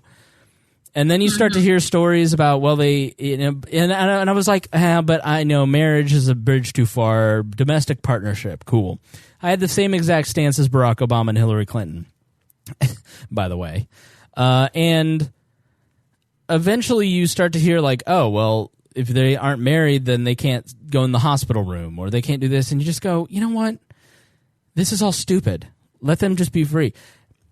And so then I started advocating locally and nationally for a change in policy. It's like, I don't believe the government should be involved in marriage, but until we get the government out of marriage, everyone should have full and equal access to the law. And so a law didn't change my behavior or my heart. I changed the law. You changed the law with your behavior. The South, for all the talk about the Civil Rights Act, it was public opinion that forced the Civil Rights Act and intervention in Southern localities. Because America saw Martin Luther King walking with other black men and some white men and women, and they were dressed up nicely, and they were being attacked by police dogs and hit with water cannons. And Mr. and Mrs. America, sitting there watching Walter Cronkite in the evening, said, you know what? I probably wouldn't have a black person in my home, but I don't think they should be attacked by dogs. These are people too.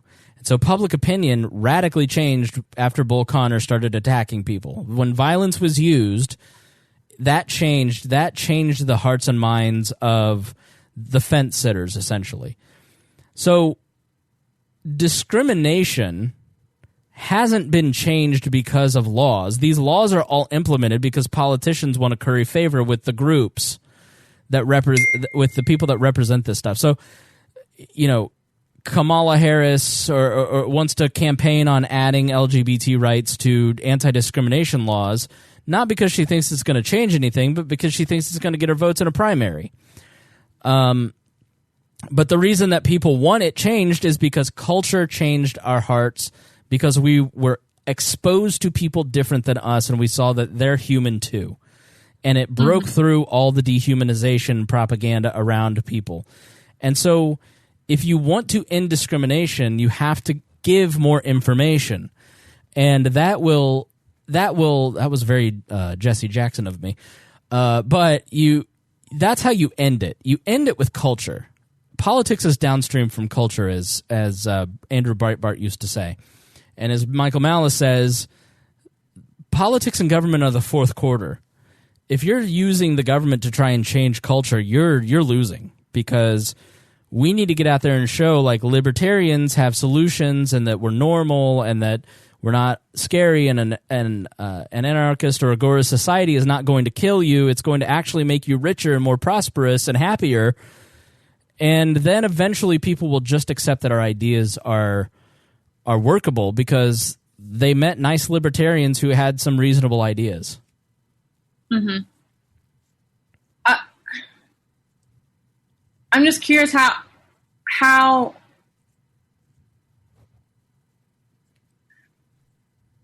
we would get rid of those laws, like, over time.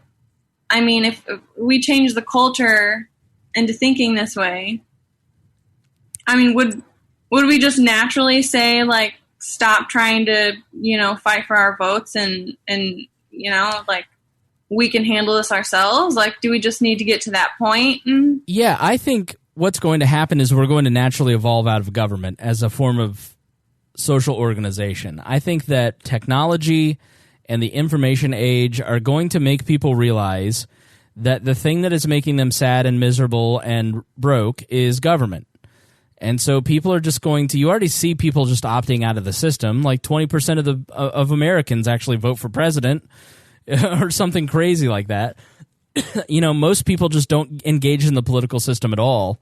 And I think eventually, over time, maybe not in our lifetime, but maybe towards the end of it, people are just going to make government irrelevant, and they're just going to ignore it, and it will just be a small part of our culture, because people are getting so wealthy so fast because of innovation that it just becomes irrelevant. And so the laws may still be on the books, but it's not enforced because it's really just a toothless tiger. That's the hopeful scenario. The scary scenario is that we have a full-scale economic collapse, all of us die, and everyone nukes each other. So, gosh. Yeah.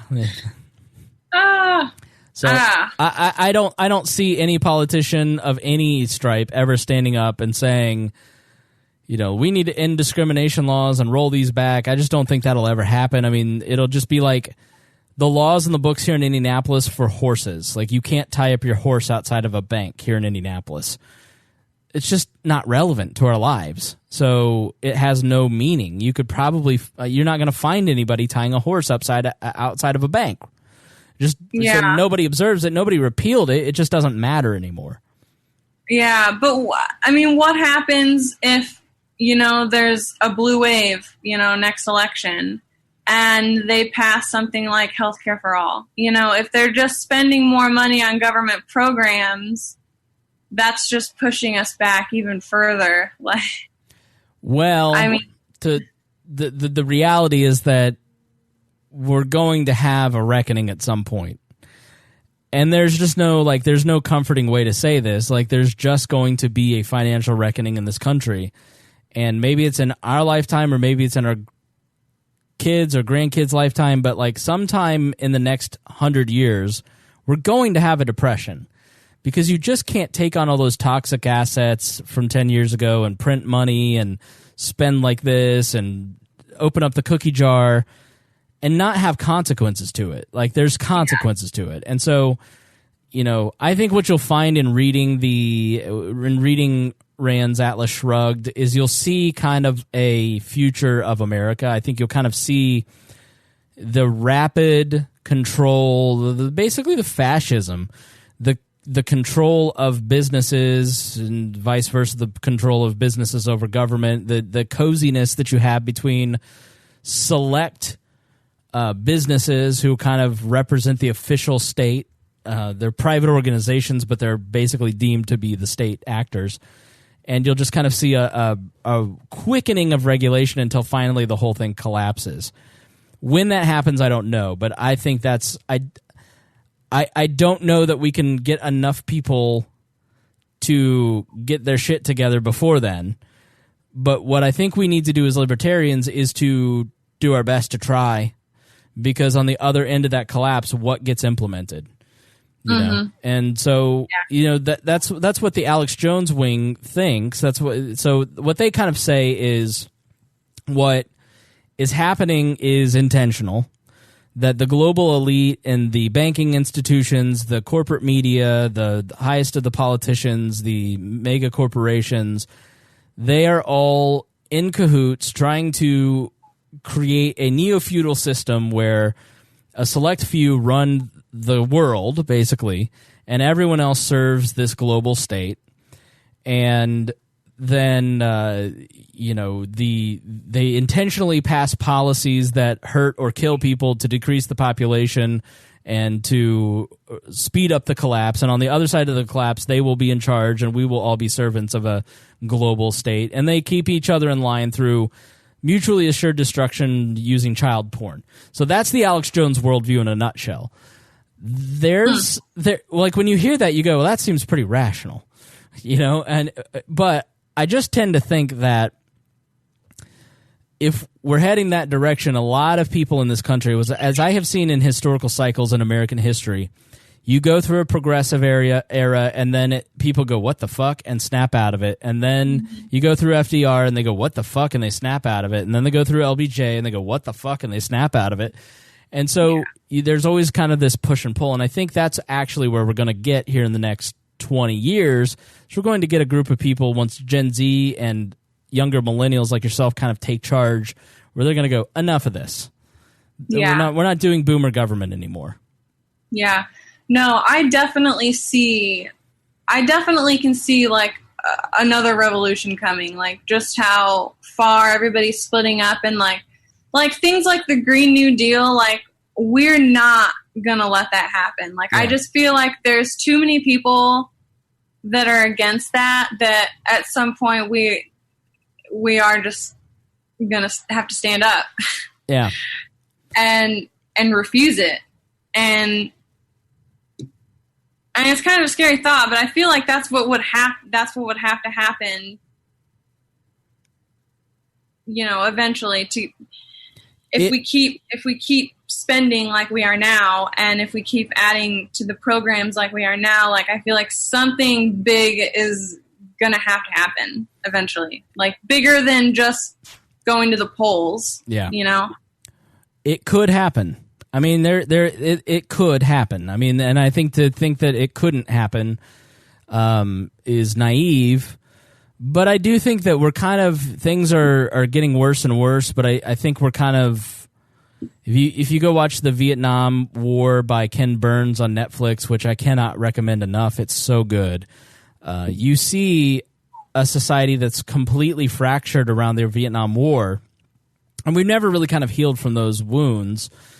But most people don't realize there were like 10,000 domestic terrorist bombings in the United States in the early 70s. Like, things were really bad.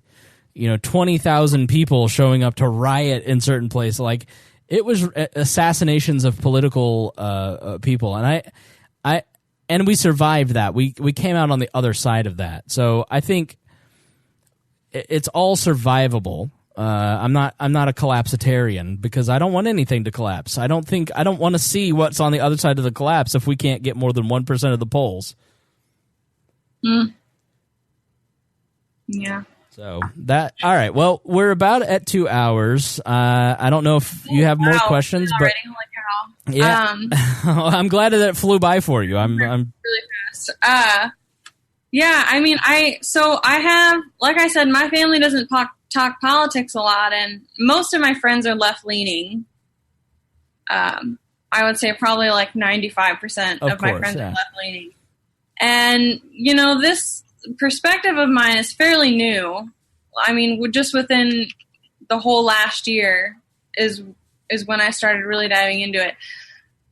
I feel like since I've been looking into it, I feel really charged and I want to spread the word, but I don't exactly know how to do that without sounding like really radical to them, or like, whoa, this is way out of nowhere for you. Like, do you know what I mean? Like, how of course, how could I help spread this message without, I guess, sounding totally out in left field? There are a certain portion of your friends that are just going to think that. And from either side. And you're just going to have to accept that if you talk politics or if you share a radical message, some people aren't going to like it. And you may lose some friendships, or some friendships may be strained. I have personally not lost a lot of friendships. I have become more of a bomb thrower, but I don't feel that I'm a bomb thrower in an angry, weird way. I feel like I try to do it in a humorous way. I try to pull people's minds a little bit to get them to think about things from a different perspective. But I provoke, but I don't try to be angry or mean about it. And I don't know if I always do a good job of that. I don't have a good perception of myself, but I have just come to the conclusion, especially over the last year, that I need to say exactly what I think.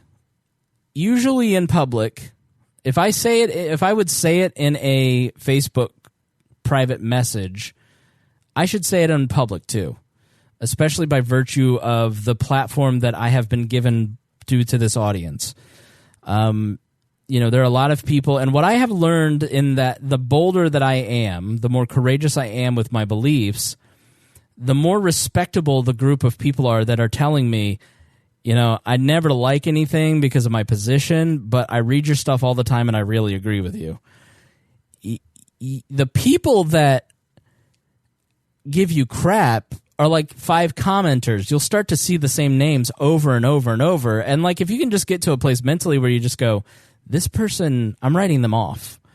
Or like I'm thinking of my buddy John, who I just know John, and John's going to have a reaction towards anything that feels leftist, and he's going to be a little Trumpetarian, and it's just how he is, and it doesn't have to affect our relationship. And like my friend Wilson is a 78-year-old gay man who worked for Democratic congressmen who are some of the most progressive in the Congress in the 80s and 90s. Like, he's always going to be a progressive, and he's always going to give me shit from a left-wing perspective. But I can maintain a mutual respect with them. I will tell you that I often, the more spicy a take is, the more likely it is I have unfollowed that post.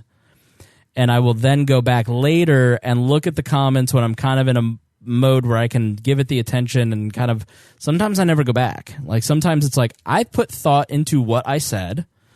I don't need to go read it. I don't need to go read comments by people who have picked it apart in seconds as opposed to the hour that I put into writing this.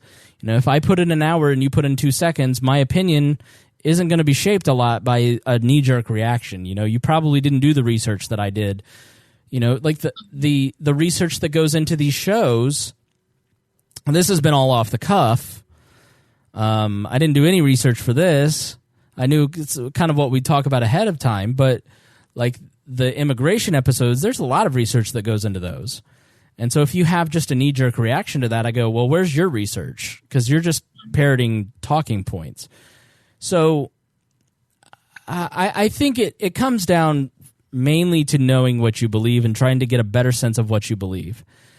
I think when you're early into it or you're unsure of your beliefs and you're kind of questioning a lot of stuff, you're better off asking a lot of questions or sharing content from people like Reason or Cato or Mises or We Are Libertarians or the Lions of Liberty, or people like, if you hear something where you go, man, that changed my mind. That really, like, I understand this better, or I never saw it that way. Sharing it and saying, I had this made me think about things in X way. That's not necessarily controversial. It's just saying, like, I never thought of it this way, and letting them doing the heavy lifting. I think you'll get into trouble if you do kind of what I have always done, which is I have a thought, I'm going to make a grand statement, and I'm going to cause trouble with it. And now I look back through my memories on Facebook at stuff I said 5 years ago, and I go, that was stupid. I'm much more prolific in what I post now than I was back then, but the stuff that, like, I think about the stuff that I said on this show 5 years ago, and I go, I was stupid. I listened to me 15 years ago on the radio, and I go, I don't know anything. And so it's just a progression. And so know what you believe. Know that you'll never be completely satisfied with your intellectual journey. There's always going to be gaps in your knowledge, and you just have to admit, like, I don't know much about fractional banking, man. Like, go look up Mises stuff. Like, go read Rothbard. But if you have something that you passionately believe, you should talk about it. For me, the border situation is something that I'm passionate about, that I need to talk about. I need to wake people up to what's going on in their name, because these are very fundamental rights that our country is violating, and you can't just be okay with that. And so I know that this is wrong. I have the evidence. How do I put that into a persuasive, convincing argument? It may take me 2 hours to lay all of this out, but what is going to persuade people to come to my opinion in a way that is not button pushing? I think like the Liberty Hangout people, or the Turning Point USA people, like sometimes, or the Crowder crowd, like maybe not those people specifically. Liberty Hangout's a great example. I don't know if you know who that is. Mm-mm. Okay, it's like this blog of Trump supposed libertarians who literally just post stuff that they know is going to inflame people. And they just want a reaction. So I try to think about it, and I go, what is the best way that I can persuade somebody that disagrees with me? How can I present my point in a way that will convince a fence sitter? You will never, ever, ever be able to convince your Aunt Donna that brown people should be allowed to come here to this country. You will never be able to convince that one commenter who comments on every post that they're wrong about their worldview. But dozens of people will read your exchanges with those people. I will spend time commenting on Facebook stuff because dozens, if not hundreds of people read my exchanges with those people. And so it's been great for me to kind of sharpen my arguments against some of those very stubborn, parroting people, because it helps me work on my argument. So when I get to the show, I'm ready to kind of tell you, okay, you're going to hear your Facebook friends say X, and here's what I think about it, and here's my counter to it. And I think that has kind of helped me. In terms of being radical, some people are going to see it that way. Some people are not going to like that you're posting about politics, period, and they're going to unfollow you. You just have to... There's a saying in weightlifting, everybody that pushes will get hurt. And so if you push, you're going to get hurt, and you don't know how or when or why or who, and it's not going to be that hurtful. It's going to suck that day, and it's going to kind of ruin your day that, like, this person said something mean to you. But over the grand, like, if you look at kind of my life in doing this, I think I've affected a lot more people positively than I have pissed off people online, you know, and it's because I just try to be fair to people. If somebody is intentionally rude to me and mean to me, for the entertainment of my audience, I will treat them like a Christian in a Coliseum. But by and large, I just try not to be like, I don't take the bait. So I don't know how much of that helps you. I'm kind of rambling at this point, but to summarize, speak boldly because you have to. You don't have a choice. If you believe something passionately and you think people need to hear your message or our message, you need to talk about it because that amplification will make a difference. The children are now getting their bottles washed because one person went to the media and said, I'm a lawyer, I've been inside, I need you to write an article about this is terrible. And then hundreds of thousands of people shared that material, and it put pressure on the politicians to act. And so if you watch the Vietnam War and realize how egregious policymaking is in war and how many of these politicians got 59,000 American men and millions of Vietnamese and Laotians and Cambodians killed because they wanted to get reelected, what kind of deranged behavior? John F. Kennedy literally says at one point, I know that we're never going to win this war and we probably shouldn't be in it, but I can't get out of it because I've got to look like I'm fighting the communists and I need to win re-election. He says that in 1962. It's a decade before we get out and millions are killed. That is psychotic, deranged behavior. Yeah. And just because he sits in the Oval Office, it doesn't change the fact that that is a psychotic notion that you're going to kill people so you can get reelected. Now, that may be seen as a radical statement, but when you hear it, you go, yeah, right on. But there's going to be people who believe in the religion of militarism that go, you just don't respect our troops and blah, blah, blah. It's like, just don't even waste your time with that person. Say what you believe, because the people that go, yes, I agree, are far more than the people that are going to give you shit. Yeah, that makes sense. Yeah. So just, start out light. Like, I really agree with this article, or can you believe this is happening? And then, once you get a little more comfortable, then really crank it up and start sharing, one thing I try never to do is I never try to go after classes of people, maybe cops a little bit, but, I never try to go after soldiers or teachers, or I will occasionally just to try and prove a point. I will occasionally say teachers are becoming worse than cops in terms of wanting and demanding respect from the citizenry. And it's to illustrate the point that just because you are a civil servant, it does not mean that we need to bow down and kiss your ass. In fact, it's the opposite. If you demand respect from the taxpayers, wrong. You should thank us for your paycheck. Like you're stealing from me to earn your money. And the idea that we have to respect all teachers and all police and all soldiers is really just a backhanded way for us to politely accept the fact that we're being robbed.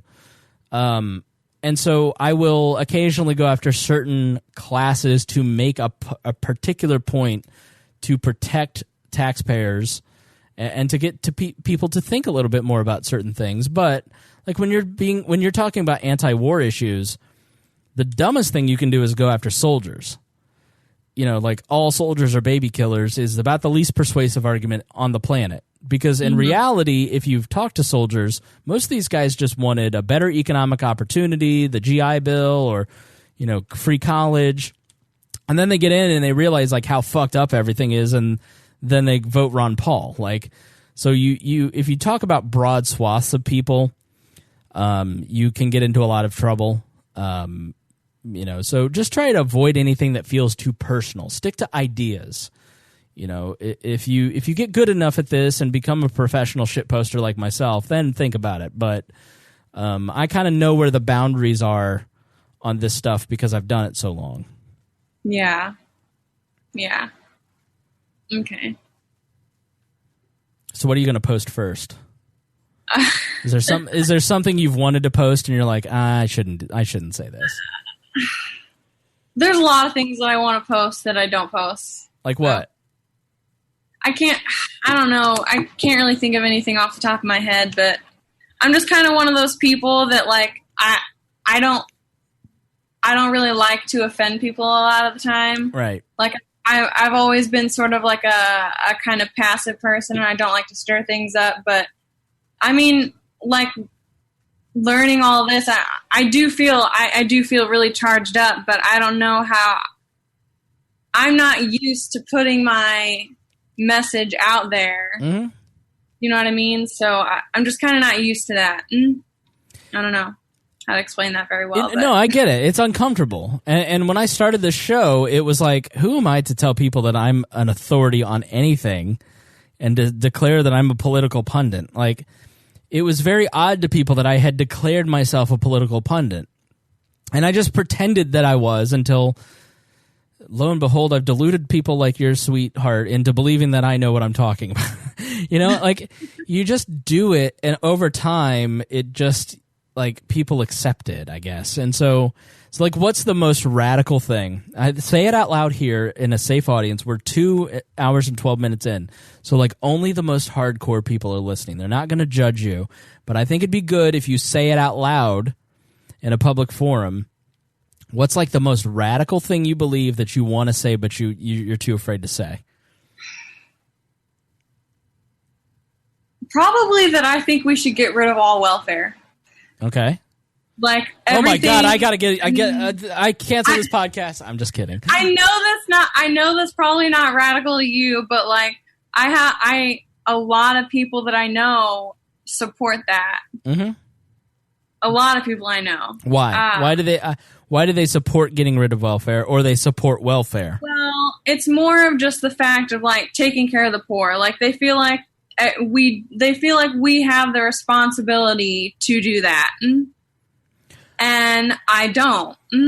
Okay. And I just feel like a lot of people would argue that against me. Yes.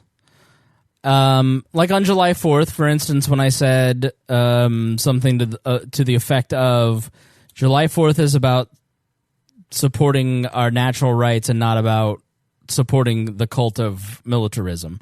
Because I basically think that our American iconography has been hijacked to mean bombing people. So the flag now means killing foreigners as opposed to supporting natural rights. That's a very offensive thing to say on Facebook. But a lot of people messaged me and said, I never thought of it that way. Abolishing welfare, I would not say, like get on there and post abolish all welfare now. I would say, okay, so let me ask you, like, what are some ways to kind of persuade someone of that mindset that just believes, for instance, I'm a person who just believes that we should help the poor and we live in the richest country in the world, and so therefore we need welfare. What are some ways that you think you might persuade me to think otherwise? What do you think would persuade my mindset? What facts or figures or arguments have you seen that have persuaded you, for instance? Well, I've kind of just really always felt that way. Mm-hmm. I just see it as like there's people on the lines of poverty that are paying taxes towards that. Why, who's helping them? Mm-hmm. Why are we all being forced to contribute to something like that? And something that a lot of people take advantage of anyway. Right. And something that that lessens the value in their own life to begin with, because it takes away their incentive to reach for higher goals. And a lot of people who would argue against that, their perspective is well, where are they going to start? If they grew up poor, how are they going to start? How are they going to become successful if they don't have anything to start from? Right. You know what I mean? Okay, so they feel like they are operating off of a story, a myth, right? So like it's not totally a myth that welfare helps people, but they're operating under a cliche, basically. There's a great book by Jonah Goldberg called The Tyranny of Cliches, and it takes every one of these cliches from the left and kind of demolishes them with facts and figures. And that, in my mind, is a great way to handle this. The best way, libertarians often like to argue the immorality of government programs. Well, morality doesn't really count for much in 2019, does it? But the utilitarian argument, the usefulness, what's the results argument really does persuade a lot of people. So where I would start is say, okay, I'm against welfare. Well, what kinds of welfare are there? Like, what does welfare look like in the modern United States? What programs are there? What programs are working? What programs are not working? So I would always, if you're into a subject like, let's say welfare, Google welfare think tank. See if there's a think tank that is working on welfare research. Maybe some conservative think tanks like AEI or Stanford and the Hoover Institution are working on programs, and maybe they have a paper, a study, or a report that you can download and read about statistics on welfare. Maybe there's a book that you can get from the library that talks about welfare from an anti-welfare perspective. And find that single source or several sources and read about it. And what you learn is, A, how does welfare work? Who is on welfare? How is it accessed? How is it ineffective? How is it inefficient? And here are the 15 reasons why it doesn't work. And then you're going to understand the issue a lot better. And you now got facts and figures to kind of attach to your feelings. And then find supporting articles or maybe even some of those resources and share that with your friends and say, we believe X, but Y is true. And I didn't realize that 58% of dollars spent on welfare by the federal government are wasted. I made that figure up. But, start persuading people with those facts and figures that you've learned. And what you realize is once you've studied and I've been studying for 20 years now. It's very hard to beat me in arguments on things like immigration because I've been arguing immigration for 20 years. These people who got interested in politics in 2016 because of Trump and they're 18 years old on Instagram, they're fucked because I have been arguing this for so long and they're arguing cliches, and what you realize is you start to pick that stuff apart with facts and figures and they can't keep up, so they get mad and they leave. But for you to really persuade people, you need to be informed first. And so take that thing that you're kind of all right, this is a sincerely held belief. I need to understand the issue, research a little bit, and then start talking about it once you feel a little confident in what you're saying. I think if you got on Facebook tonight and posted abolish all welfare, you'd feel very uncomfortable with that because you wouldn't have any defense. But you're going to feel, I can tell you with certainty, you're going to feel totally different when you feel you can defend yourself intellectually. You will that feeling of anxiety will go away because you're going to know what you believe. I would also, I will frequently do this in the case of welfare, for instance. I will go find left-leaning think tanks and people that I know I'm going to disagree with. I'll read Vox all the time. If I'm researching a subject, I will always go read Think Progress, Vox, listen to Democracy Now! I will always, or Ben Shapiro when it comes to militaristic stuff. I always want to know what the other side's arguments are because I may be wrong. And what you have to kind of learn is that the argument always kind of falls somewhere in the middle when it comes to facts and figures. So that's how I would approach it if I were you. Yeah. And I'm talking about 5 hours of work there, maybe 2 to 3 hours of reading, maybe an hour total, like, to understand welfare for the rest of your life. Mm-hmm. There are really anti-welfare books, huh? Oh yeah. Ken Eberstadt wrote a book. Maybe it's Nate Eberstadt. I know it's Eberstadt. Maybe it's EBBERSTADT. And he wrote a book basically about, it's a really small book too, about how basically the welfare state is killing us. I'll remind me and I'll find the book and I'll tell you what the name of it is.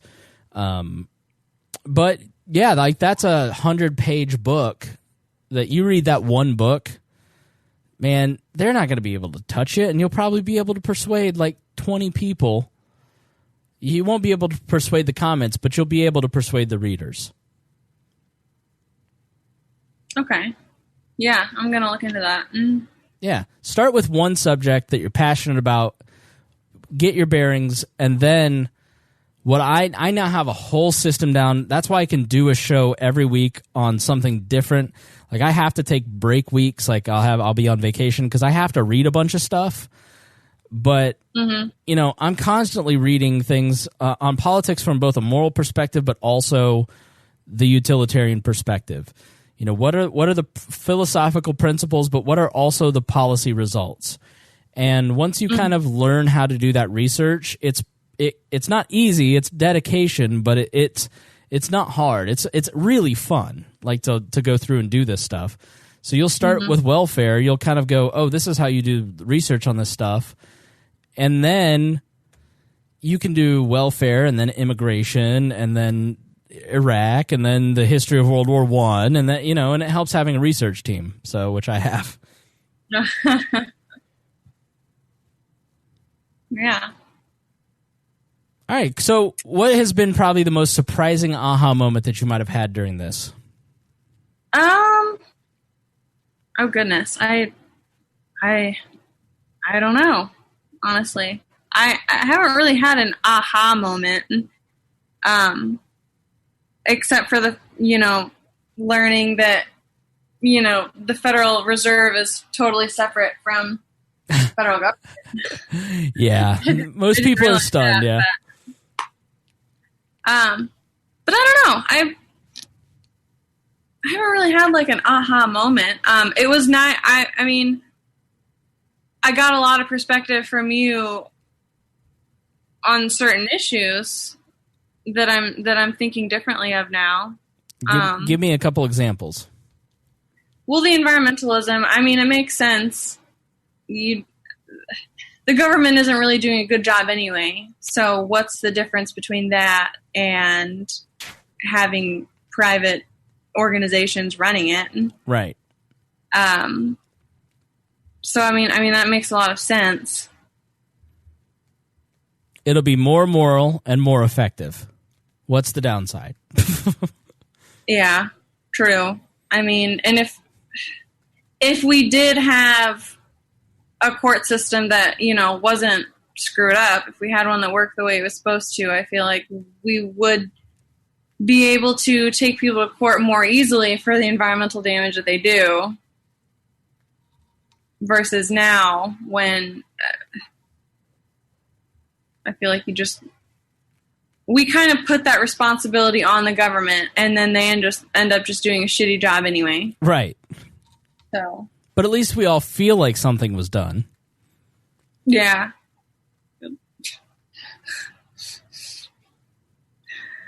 Oh man. So yeah, I don't know. The show's been going on for like 2 hours now. I suppose we should probably yes, wrap it up. So, give me your final thoughts. Anything else that you'd like to say to the audience? Well, I hope that there's some other newbies out there that listen to this and found something helpful from it. Yeah. I hope. And hit me up if you're one of them. And Miranda, if you have more questions, if you have more thoughts, I'd love to have you back on. This was great. This was a lot of fun. Yeah, I was going to say I'd probably be adding more onto the Facebook page or something like that later on, definitely. I really liked the response that I got last time. I got a bombardment of information, which was really nice and helpful. So everybody on there seems pretty helpful, and I appreciate that. Yeah, don't be shy.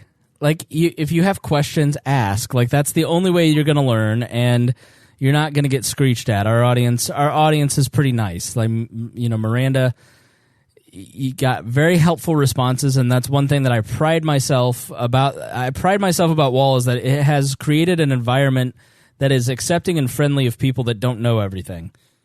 Mm-hmm.